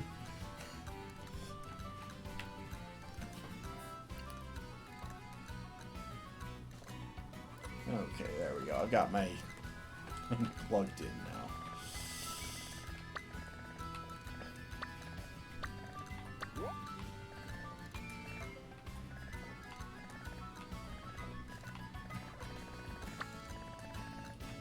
You know, we're talking about, like, this thing? That could be it.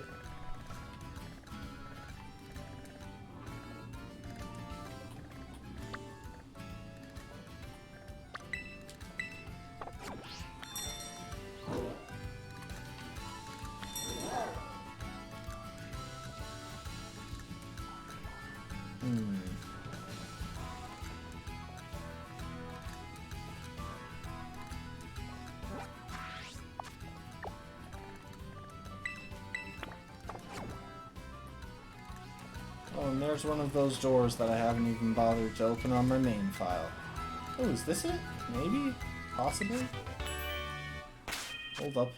I keep blocking it off. Was that it?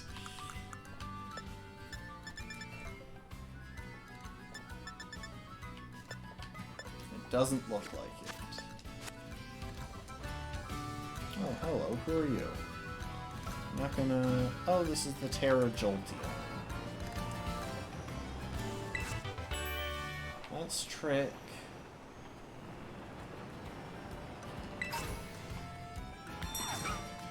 You know what? I'll double check where it's saying the TM for Trick is.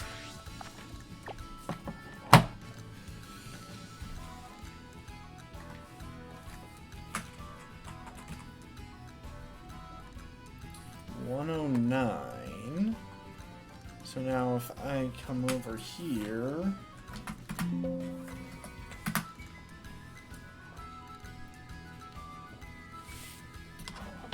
Okay. If that's not it, then I'm going to guess that it's talking about something over this way. We'll set that as the destination. Oh wait, and we'll actually walk. Well,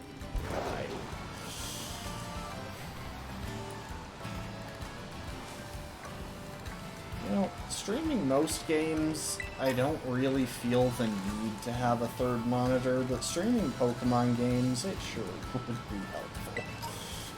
But I don't have room for a third monitor. My desk is already very full.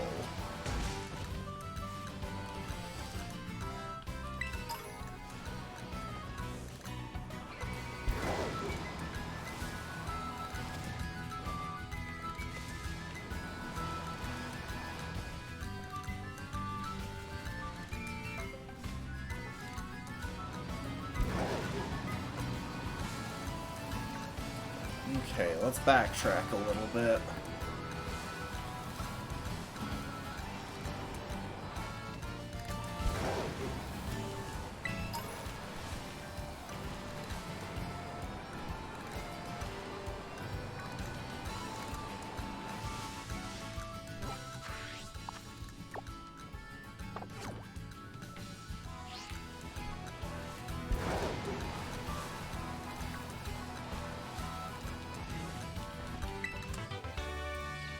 Okay, that's Electroball, and that does seem like the southern mountain, like it might be considered a southern mountain. So let's loop around this side real quick.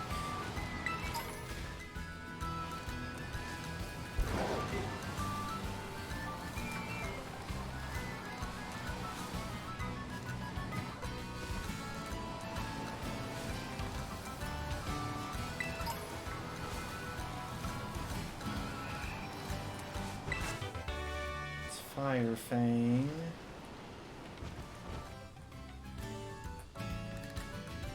Okay. So it's not up here. Mark that I'm at my destination. Seriously.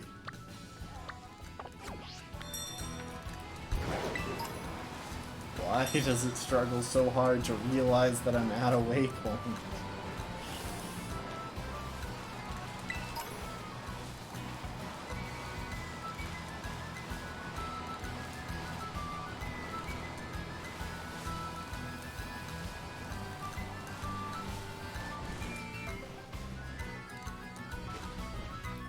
Wait.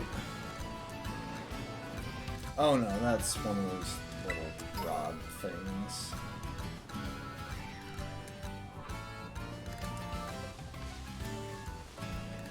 Could this be it? If that's electric terrain.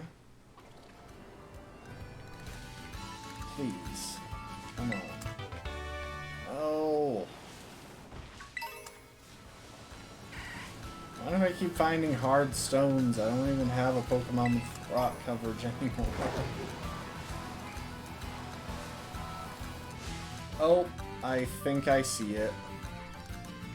Oh my gosh, that means I've got to go all the way back up.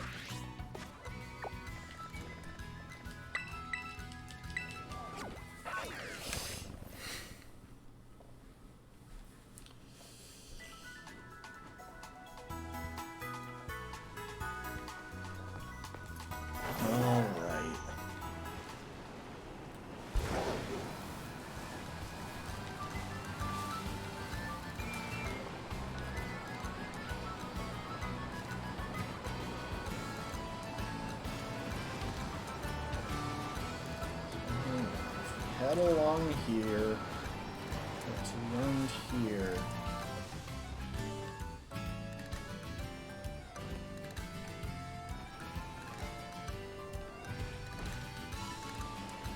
Show me the ice beam. Come on. The trouble is that I really don't know what they're referring to when they say South Mountain.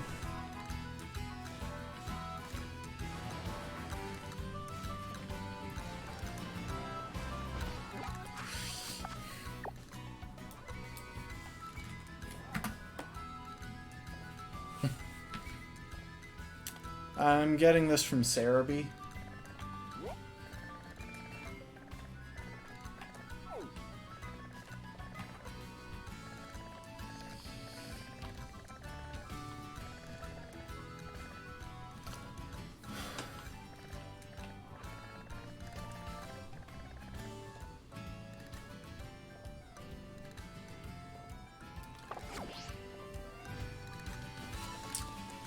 Okay, new plan. This one might be a little bit trickier to pull off.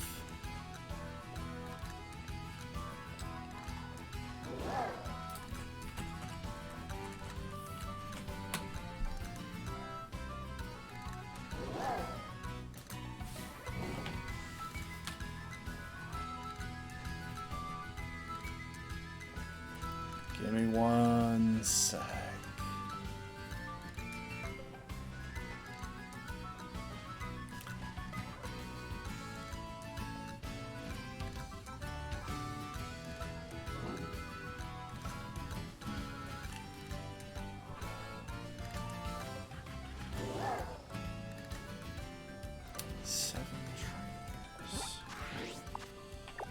Pushing close to the level cap, so this might not be as doable as I'd like.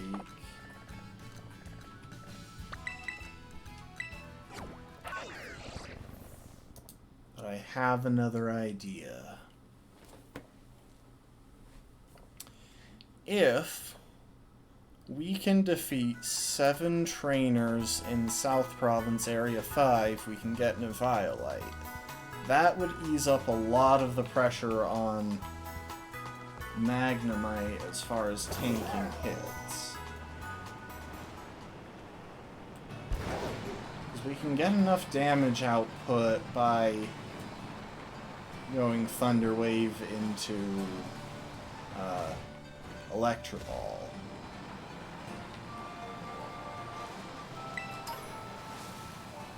This is East Area 1. This is South Area 5.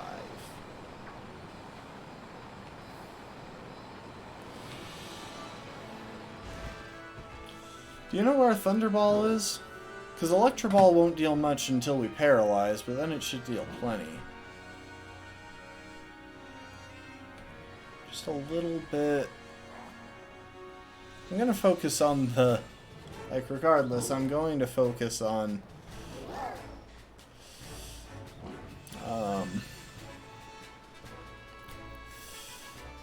Eviolite first.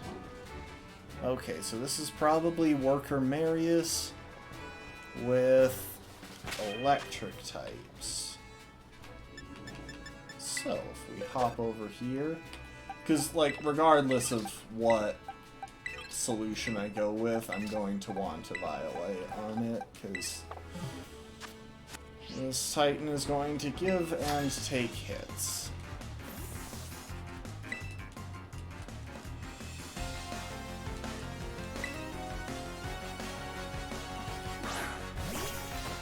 Okay. Right the first time. Porto Marinata? Cool. Oh, that's a trip that I don't actually feel excited to try and take.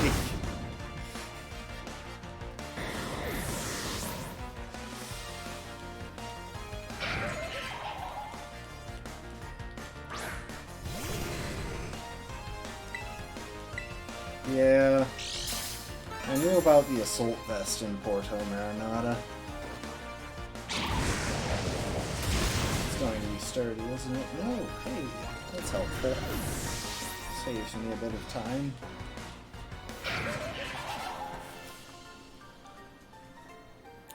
Okay, so... it's one...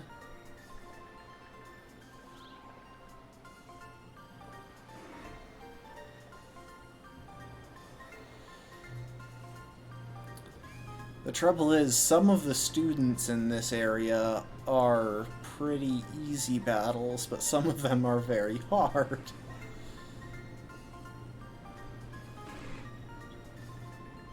Let's try and find the model and the hiker. Those are both good options.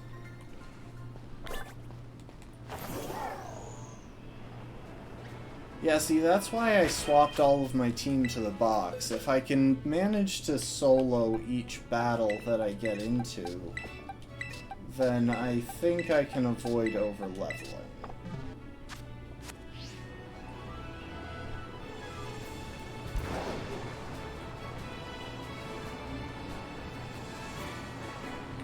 doesn't look like there are any trainers around right here. Plus, I'm trying to focus on... Oh, it links trainers and their teams? Nice.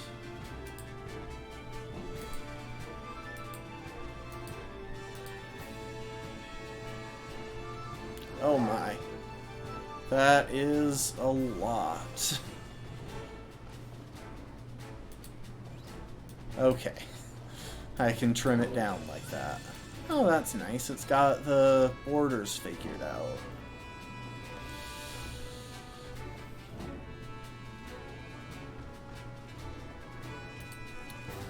Trainers. Okay. Richard the Janitor will be an easy one from what I remember. Yeah.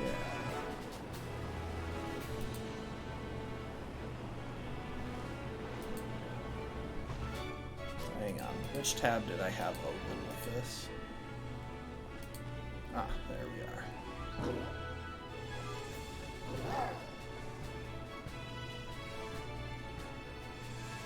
Janitor Richard has a grind. So, for a poison type with a little bit of ground coverage...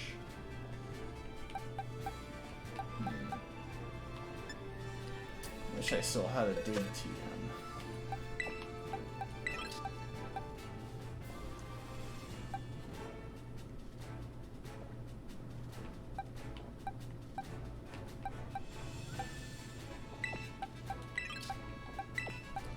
Tom and Jerry should be able to take a Grimer pretty easily.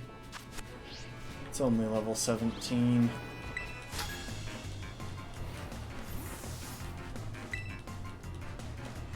If it didn't have Mud Slap, I would just go for it with Magnemite.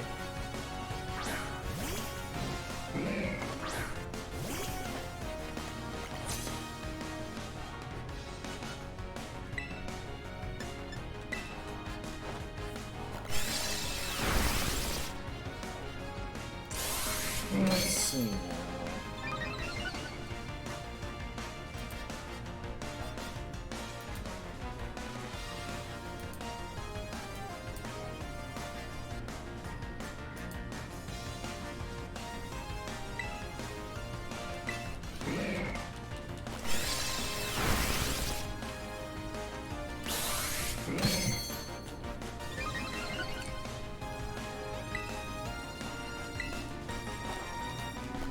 Probably take 2 more. Oh, no, just 1.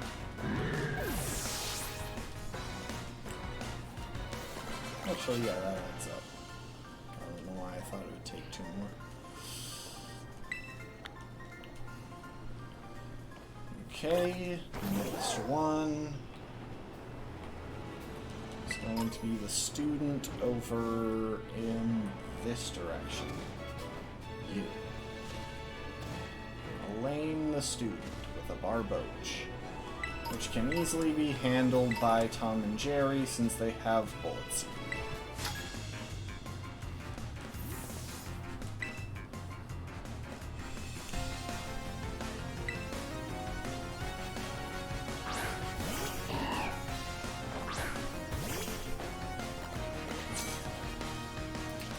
Let's see.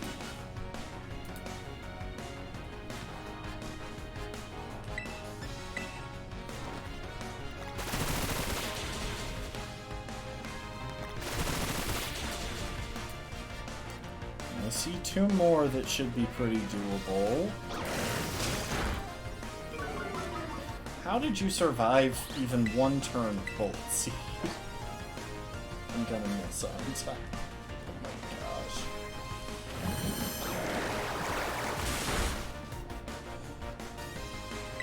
I'm just surprised at this point that I didn't confuse.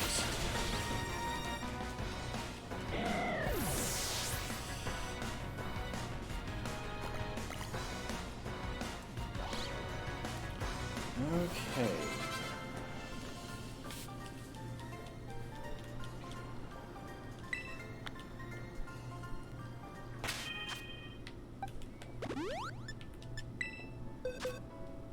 So let's see, the next battle is going to be against a girl with a Hatena.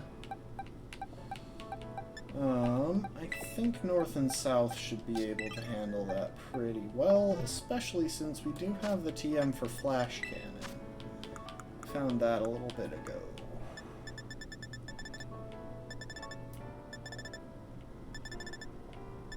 I should have gone in through the other view. There you go. And definitely dropping Supersonic.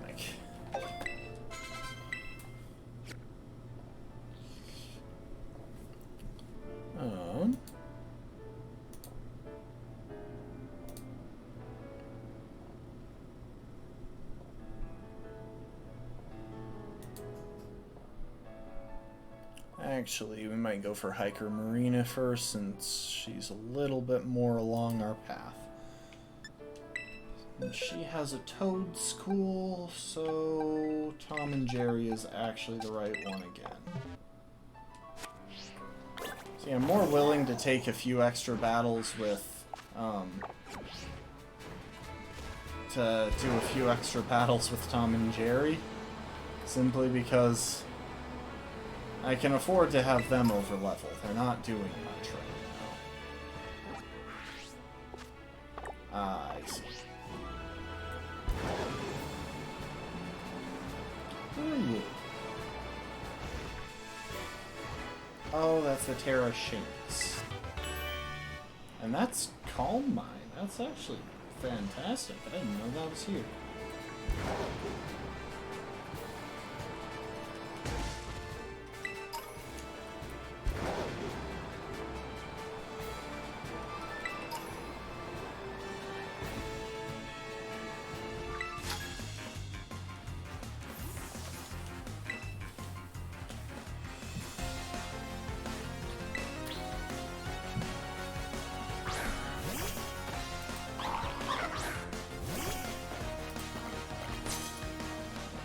The student will be next.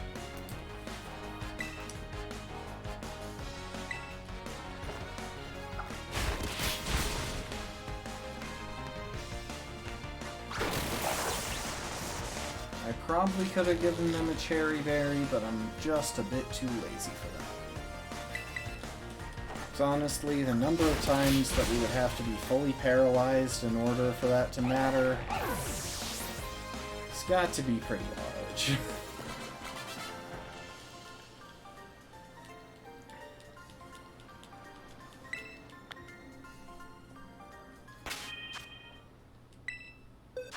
Okay, ooh, we got an item.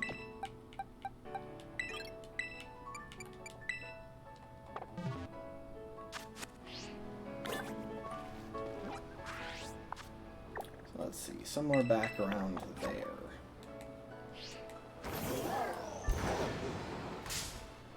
Really, Leo? I don't want to deal with you. Also, I didn't bump into you. I don't know how you started an encounter.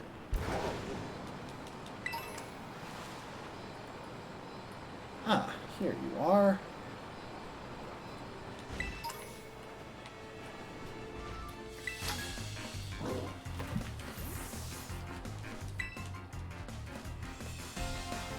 Let's see, how many trainers was that? Marius, Ricard, Elaine, Marina. And this will be... Lorena will be 5. And Elia, the student, has just a Ralts.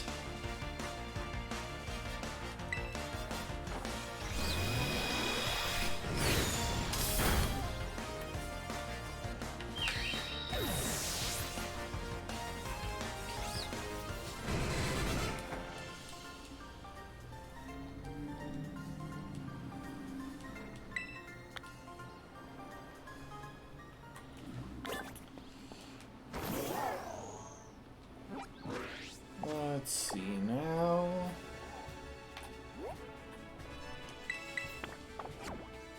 Right over that way.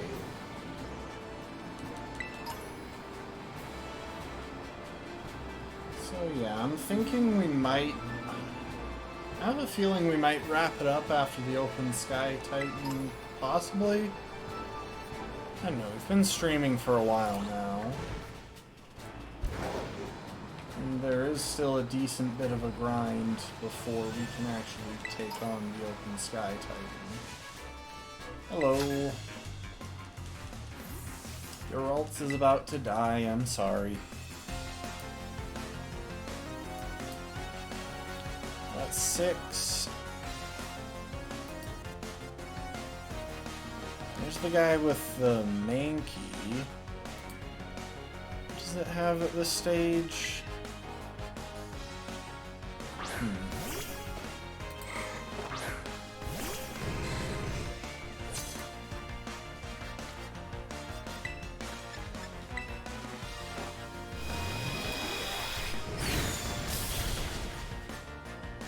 Ah, and there's the person with the snom. I'll go there next. See, I told you I could do it without over-leveling.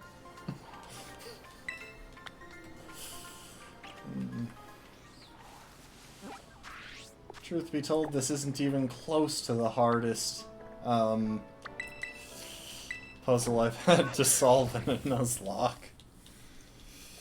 Let's see, I think in my height block of Pokemon Y, where I was only using Pokemon 2 feet tall or shorter, the final Cyrus fight was definitely the hardest. I think that's the fight that I put the most effort into figuring out just by itself. And then, of course, there was Fantina in the Pokemon Platinum Fighting Only monologue, which was just straight up dependent on Heracross's stats.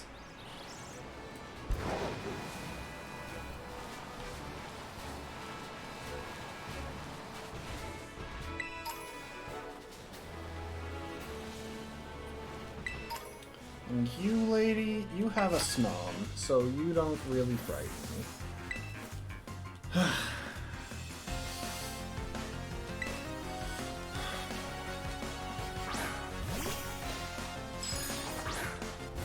I will battle you for your snom, but I will battle you for having battled your snom.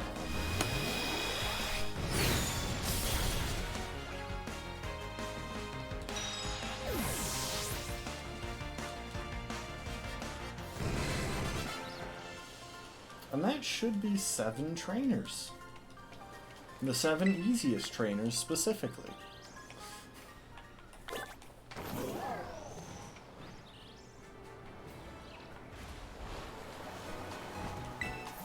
Give me my Violet. There we go. Okay. That frees up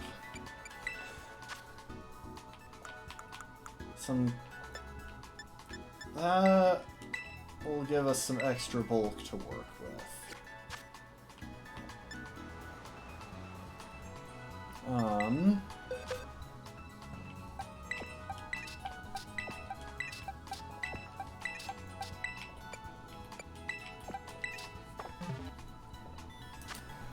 And let's see now. Turn off trainers.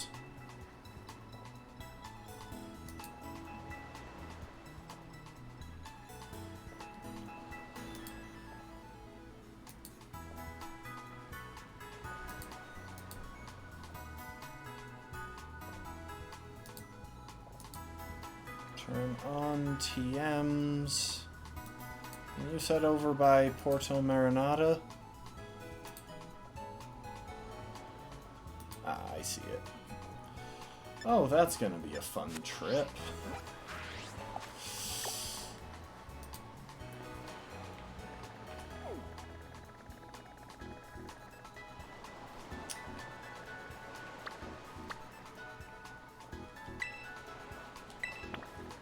Set that as destination. Fly here. Probably make our way around the back edge of the desert.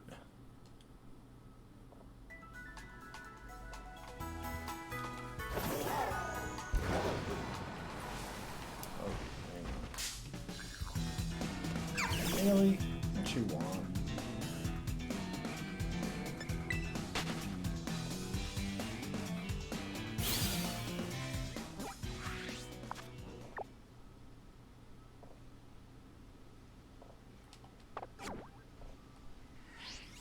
Change up my team order real quick. Who's the fastest?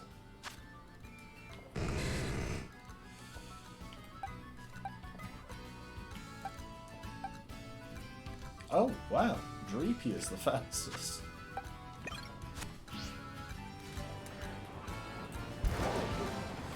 Alright, Devon and Cornwall, if we get caught into a bad matchup, it's up to you to help us run away. No, if we get caught into a really bad matchup, I will probably just use a Pokédoll. Oh, hello.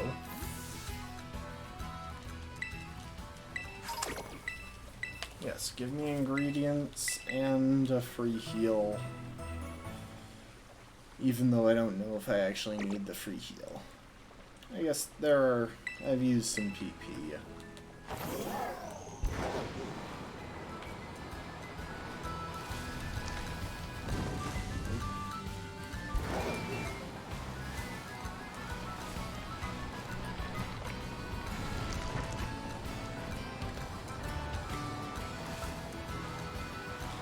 I love how they make it sound like, you know, your mount isn't capable of battling, and yet it's capable of plowing through like a 2-ton ball of stone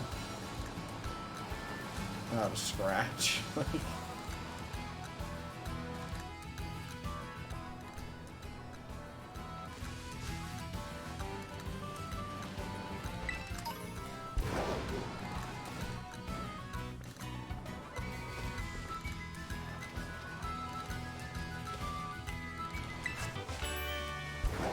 Sure, why not? I'll take a Bulldoze TM.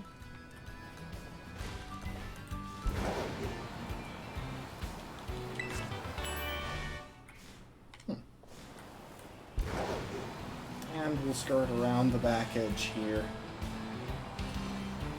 Hopefully, if we're lucky, we can avoid triggering Arven's call. Oh, or I can just...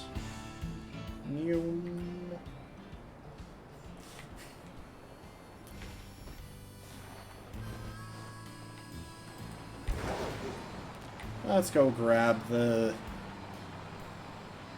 Let's grab the Assault Vest. Why not?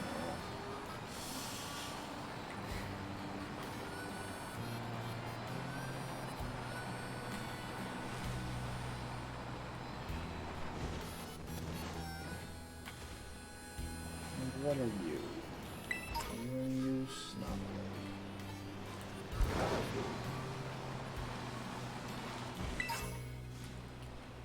That's Shipped Pot, but unfortunately Sinistea is not one of my valid encounters.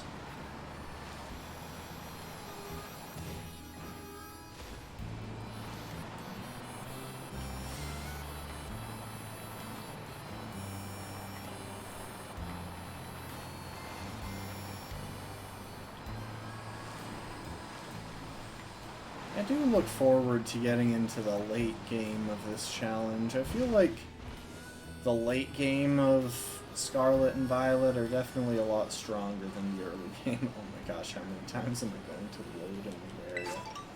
I guess it's a way of keeping all of the wild Pokemon unloaded. Is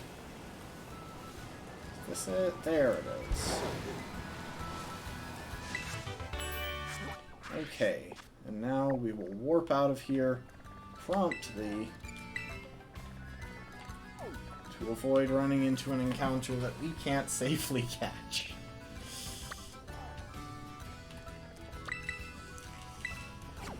There we go.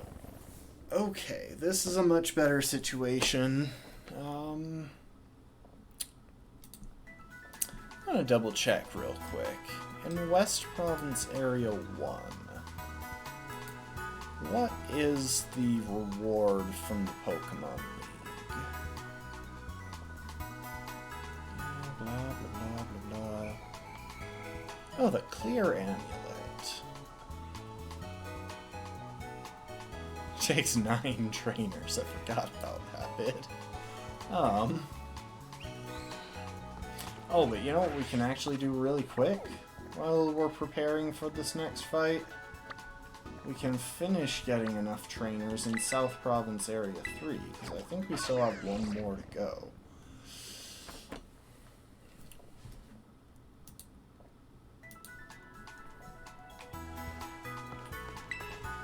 Yeah, I've got one more to go, right?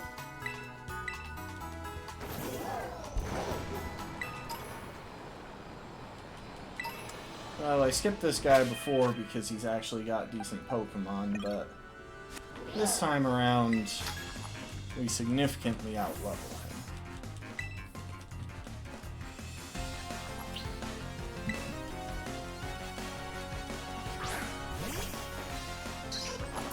Yes, Jigglypuff, for you are mighty.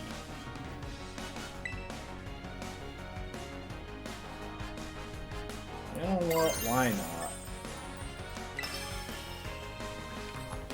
Let's speed this along.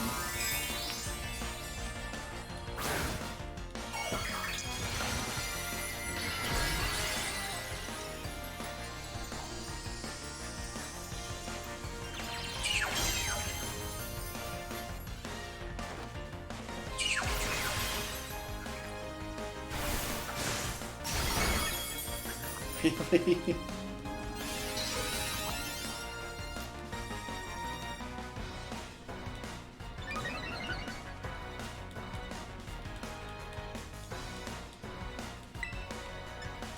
Let's see if Water Pulse does enough to finish it.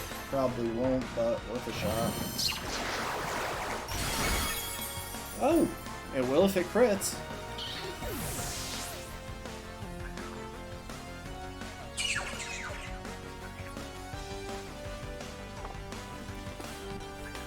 Okay, and now he's got a Skiddo. Calm down there, Skiddo.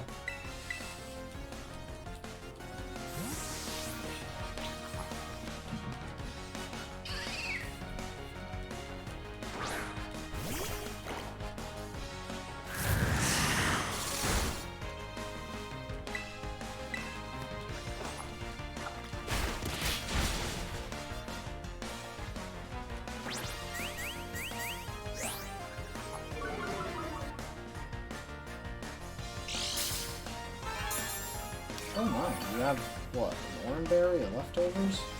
You have a Leftovers? I forgot that's why you're a tough opponent, it's because you use held items.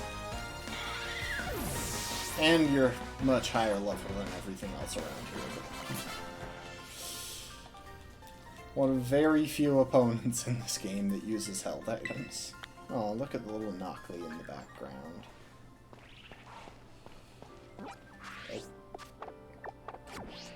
Misclick.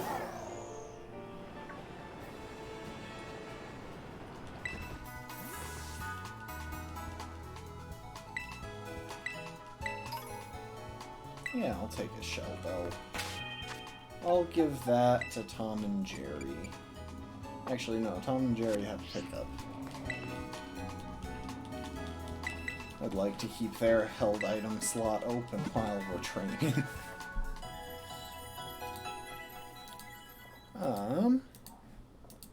Okay, let's see. West Province Area 1. What trainers do we have?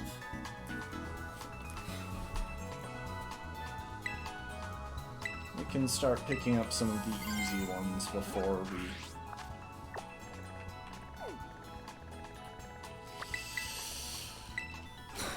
we can start picking up some of the easy ones to get our XP while we prep for the Sky Titan.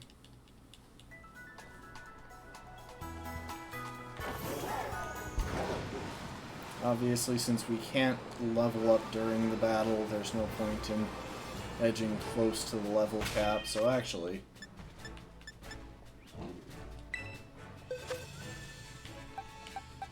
Dev, Corny... Devon and Cornwall can stay in the box for the moment. And this person has a fletchling, so actually leading with Showerhead should be pretty straightforward.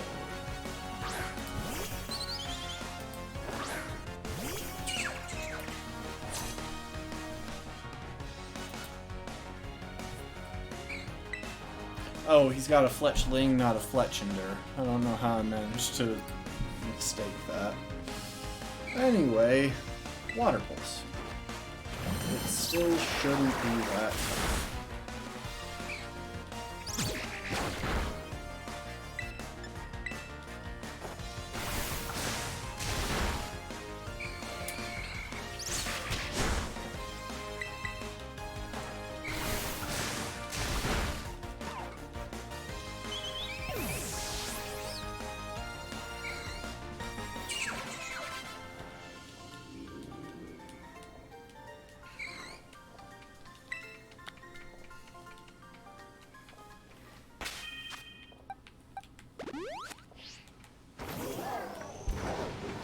Person coming up who has a Shuppet.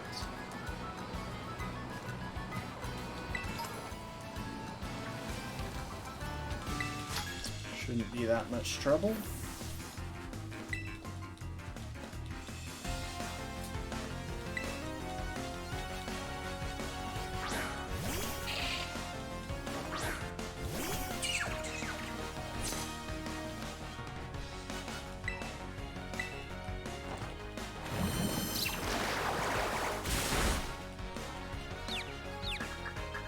Oh, go on, Shuppet. Punch yourself in the face with your non-existent arms.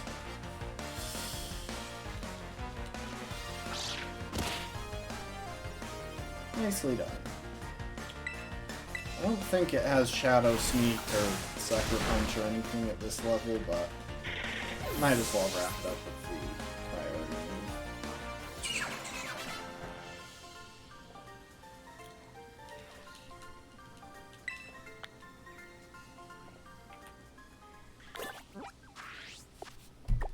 Okay, right there and right there.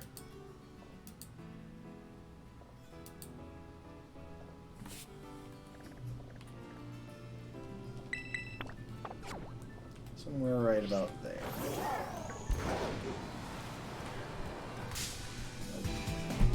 I should actually double check what that person has. Oh, yo.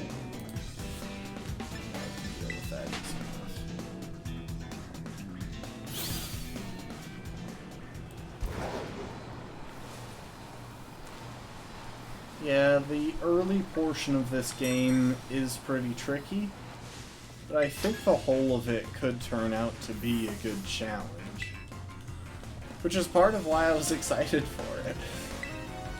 I mean, very limited encounters, which is why I'm very worried about the loss of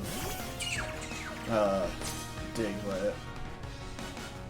Because one loss in an encounter, in a run this long with only like 12 encounters, isn't easy.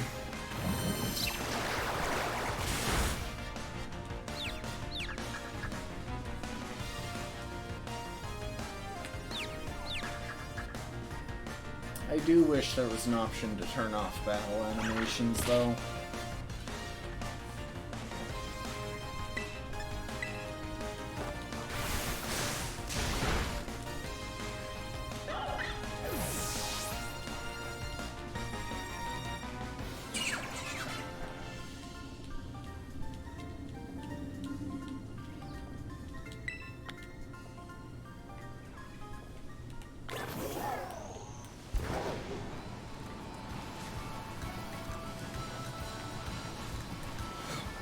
And if we head on over in this general direction, we should spot the next trainer pretty quick.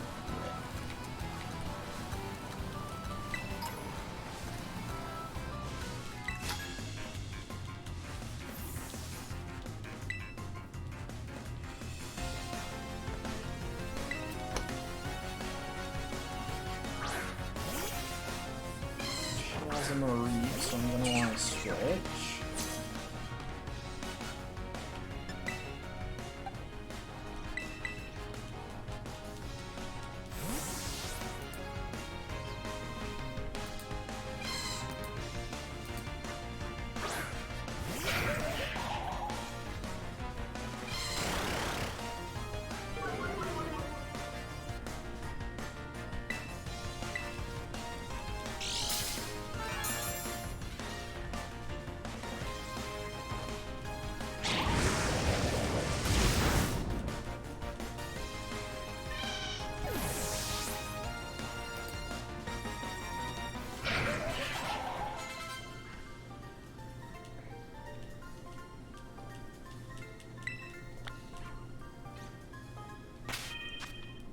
Okay. We can box Tom and Jerry until it's time for the fight. We'll bump north and south up to the front for the next fight.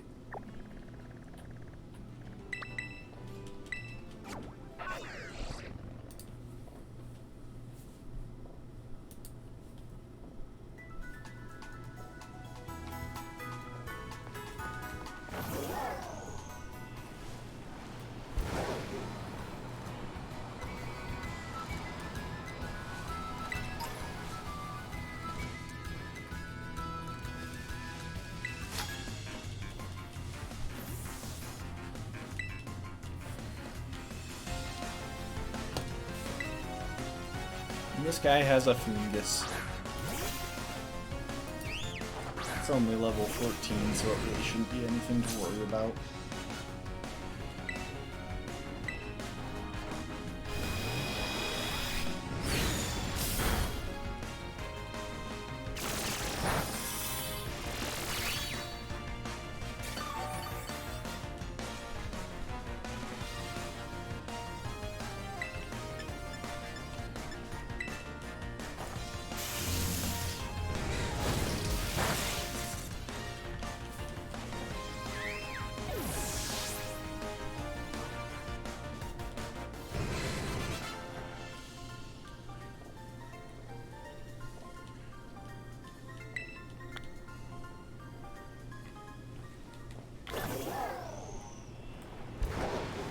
And one more trainer along this path that's worth battling has a Venonat. Actually, you know what? I'll bump Showerhead back up for that, even though it's not the best matchup, but it's a level 14 Venonat. Once again, not all that worried.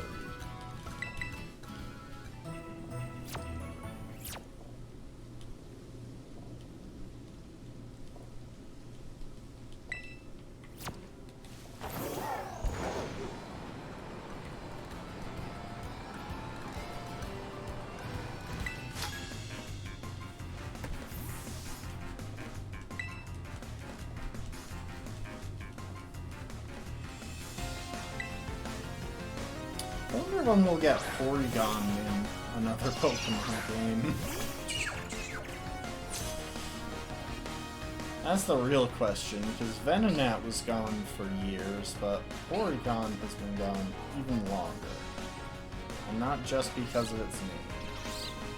Aw, I've got the little Go-Goats cheering us on! Oh, that's so cute. Like, they might not actually be cheering us on, but it looks like they are. Oh, that's so cute.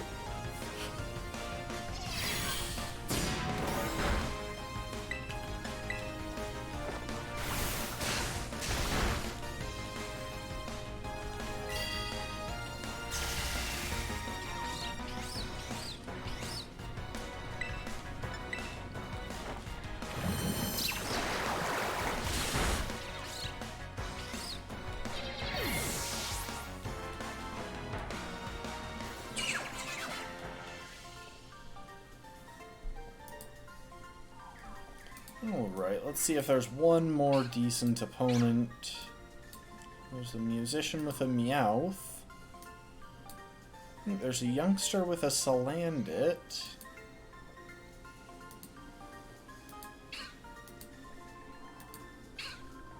Yeah, the youngster with the Salandit might be a good option.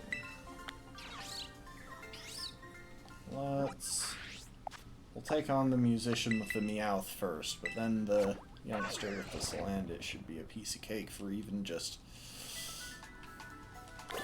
Showerhead. I can't remember.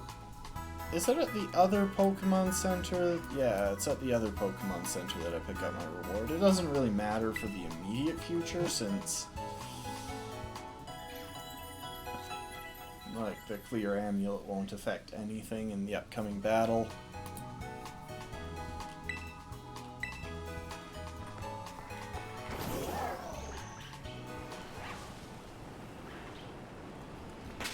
So, let's see real quick. Bump Sweet and Sour up front. That'll make this battle nice and fast.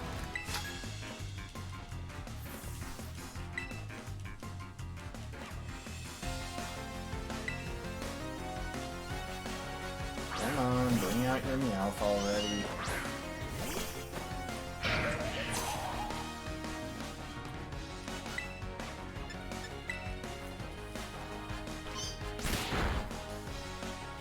Really? A critical hit fake out? That's just rude.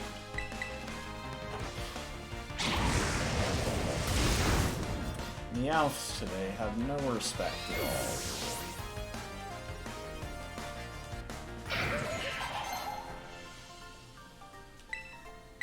all. No north and south. I won't bother having you learn Spark right now.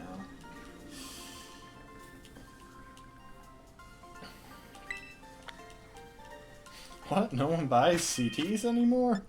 Well, that too, but I don't really feel like that was the topic at hand.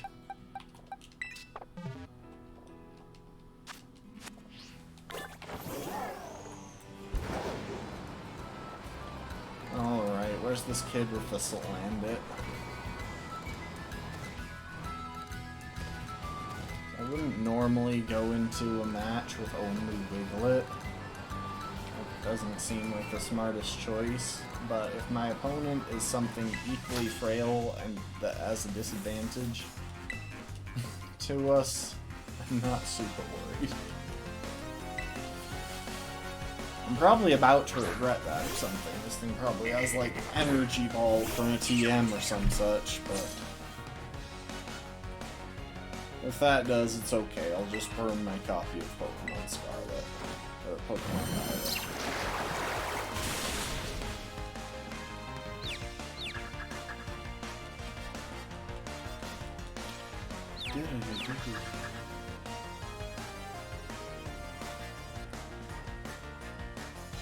Any Pokemon cheering us on? I miss our little Go-Goat support squad.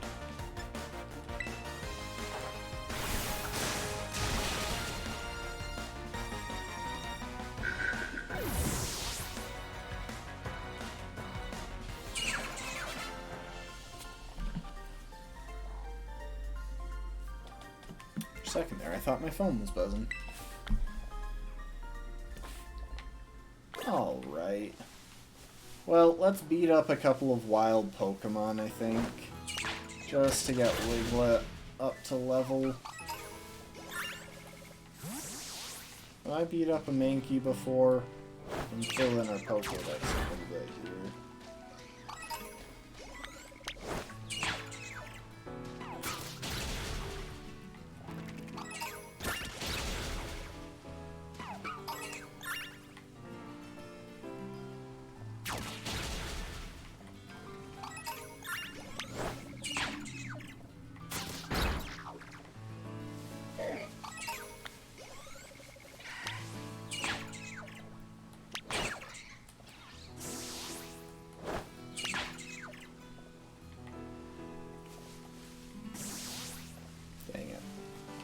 Glitching. Wiglet was glitching into the ground. Okay. Oh, and Showerhead wants to learn a move. Is this the level where you learn Dig? I can't remember. Oh no, this is Slam. Come to think of it, when do you evolve? 26? Oh, that's still a while off. Okay, well, anyway. We'll put our team back in order.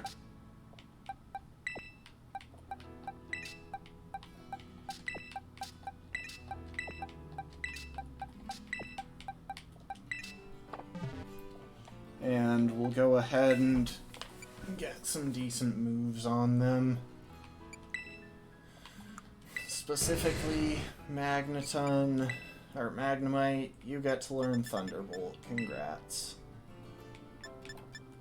And we'll drop Gyro Ball because that's just not that good on you. You're good, you're good.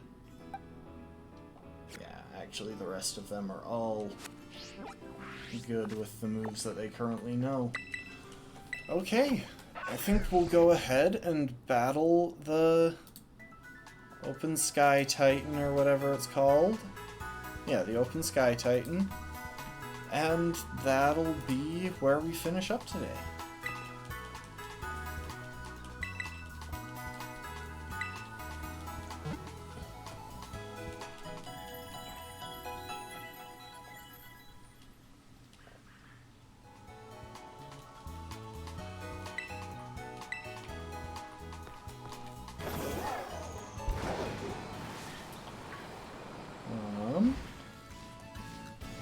I'm going the wrong direction, aren't I?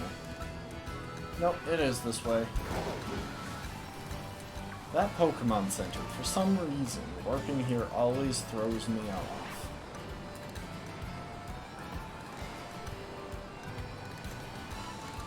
I think it's just because, like, everything around that Pokemon Center is uphill. So not only is it all slightly covered, but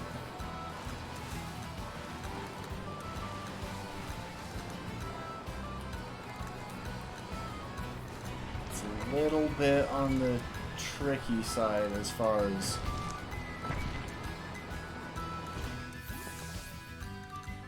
here we go. It's a little bit on the tricky side as far as thinking of landmarks to aim for. I can't just say, okay, my destination is uphill or downhill.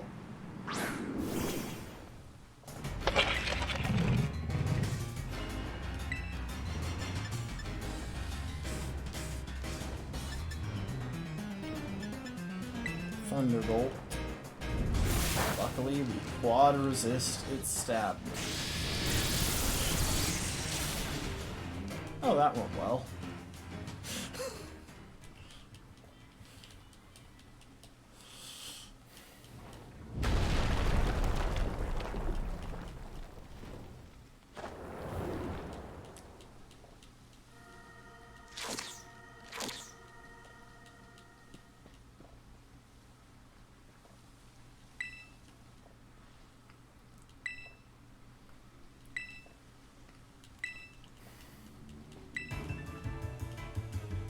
You know, I still dream of the day when Pokemon gets, like, the level of character customization that they have in, like, Saints Row or any random WWE wrestling game.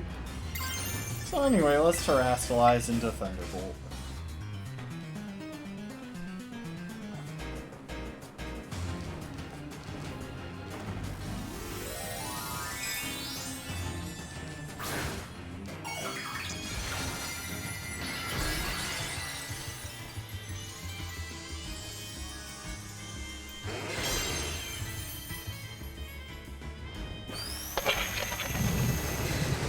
Sorry, but Torment doesn't apply from the last battle, meaning I can still use Thunder.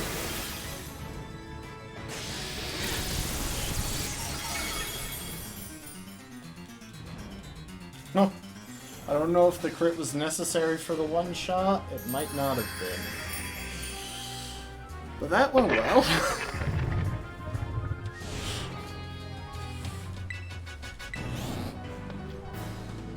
Well done, North and South.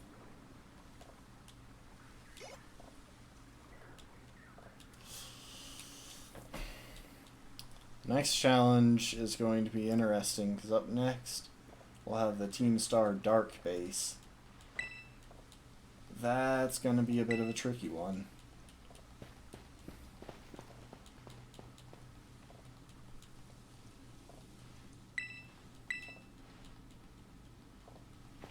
Grab the Herba Mystica. Or the Herba Mystica, whichever one we want to call it. Okay, while this cutscene is going on, I am going to be checking to see if there's someone we can raid. I don't think there is. Oh, hey, we could try raiding Gemma if it's possible right now. So yeah, we might go ahead and raid Gemma Edwards. Tons of fun listening to music in her chat. She's a great DJ.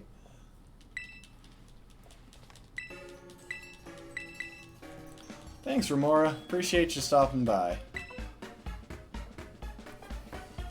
If you feel like dropping a follow, do so. No pressure. And I do appreciate the link to that map, because that's going to save a lot of time.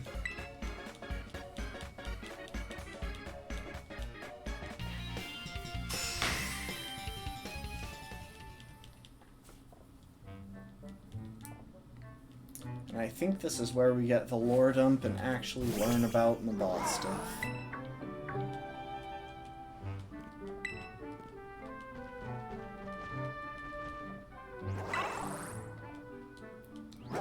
Yes, you can have a sandwich, even though there's absolutely no way that you can digest it. Is it trying to say thanks or something?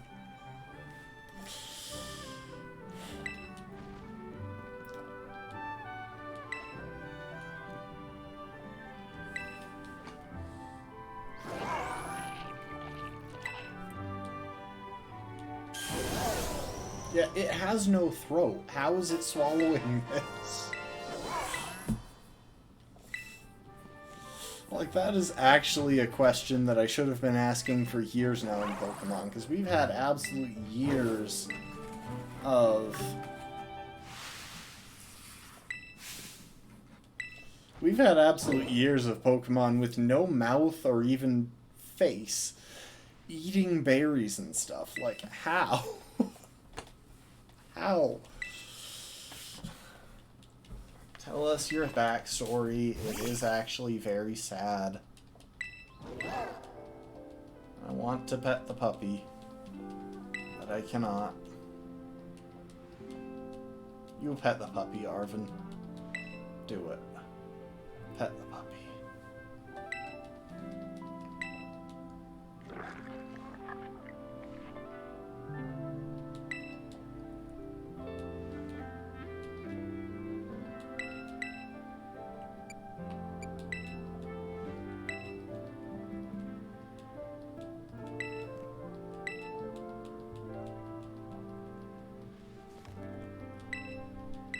He's a good boy.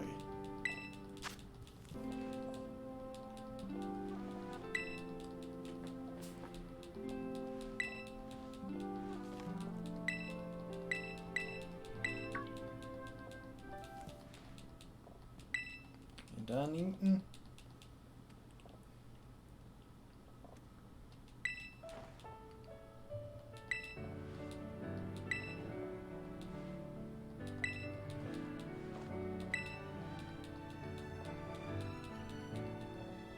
Now pet the puppy.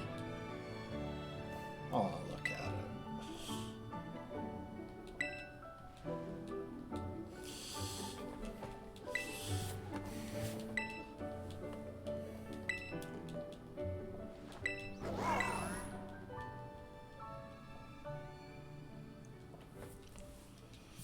See, this is the kind of plot line that I can appreciate in Pokemon.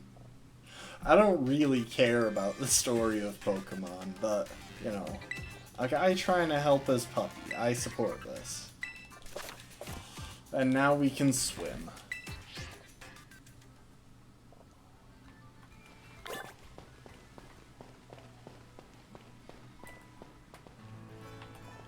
So yeah, with all that, I think we're ready to wrap it up.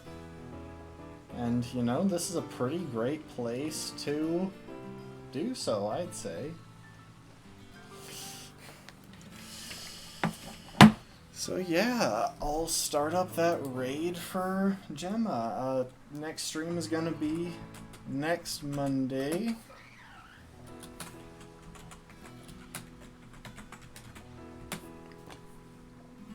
Ah, dang it, her raid settings don't allow me to raid it this time. I'm pretty sure she does that so that small streamers can't just show up trying to get attention. Which has never been my intent with raiding her, but I can understand why she does it. Because she is a pretty big streamer. Very popular. And for good reason. So, go check out Gemma.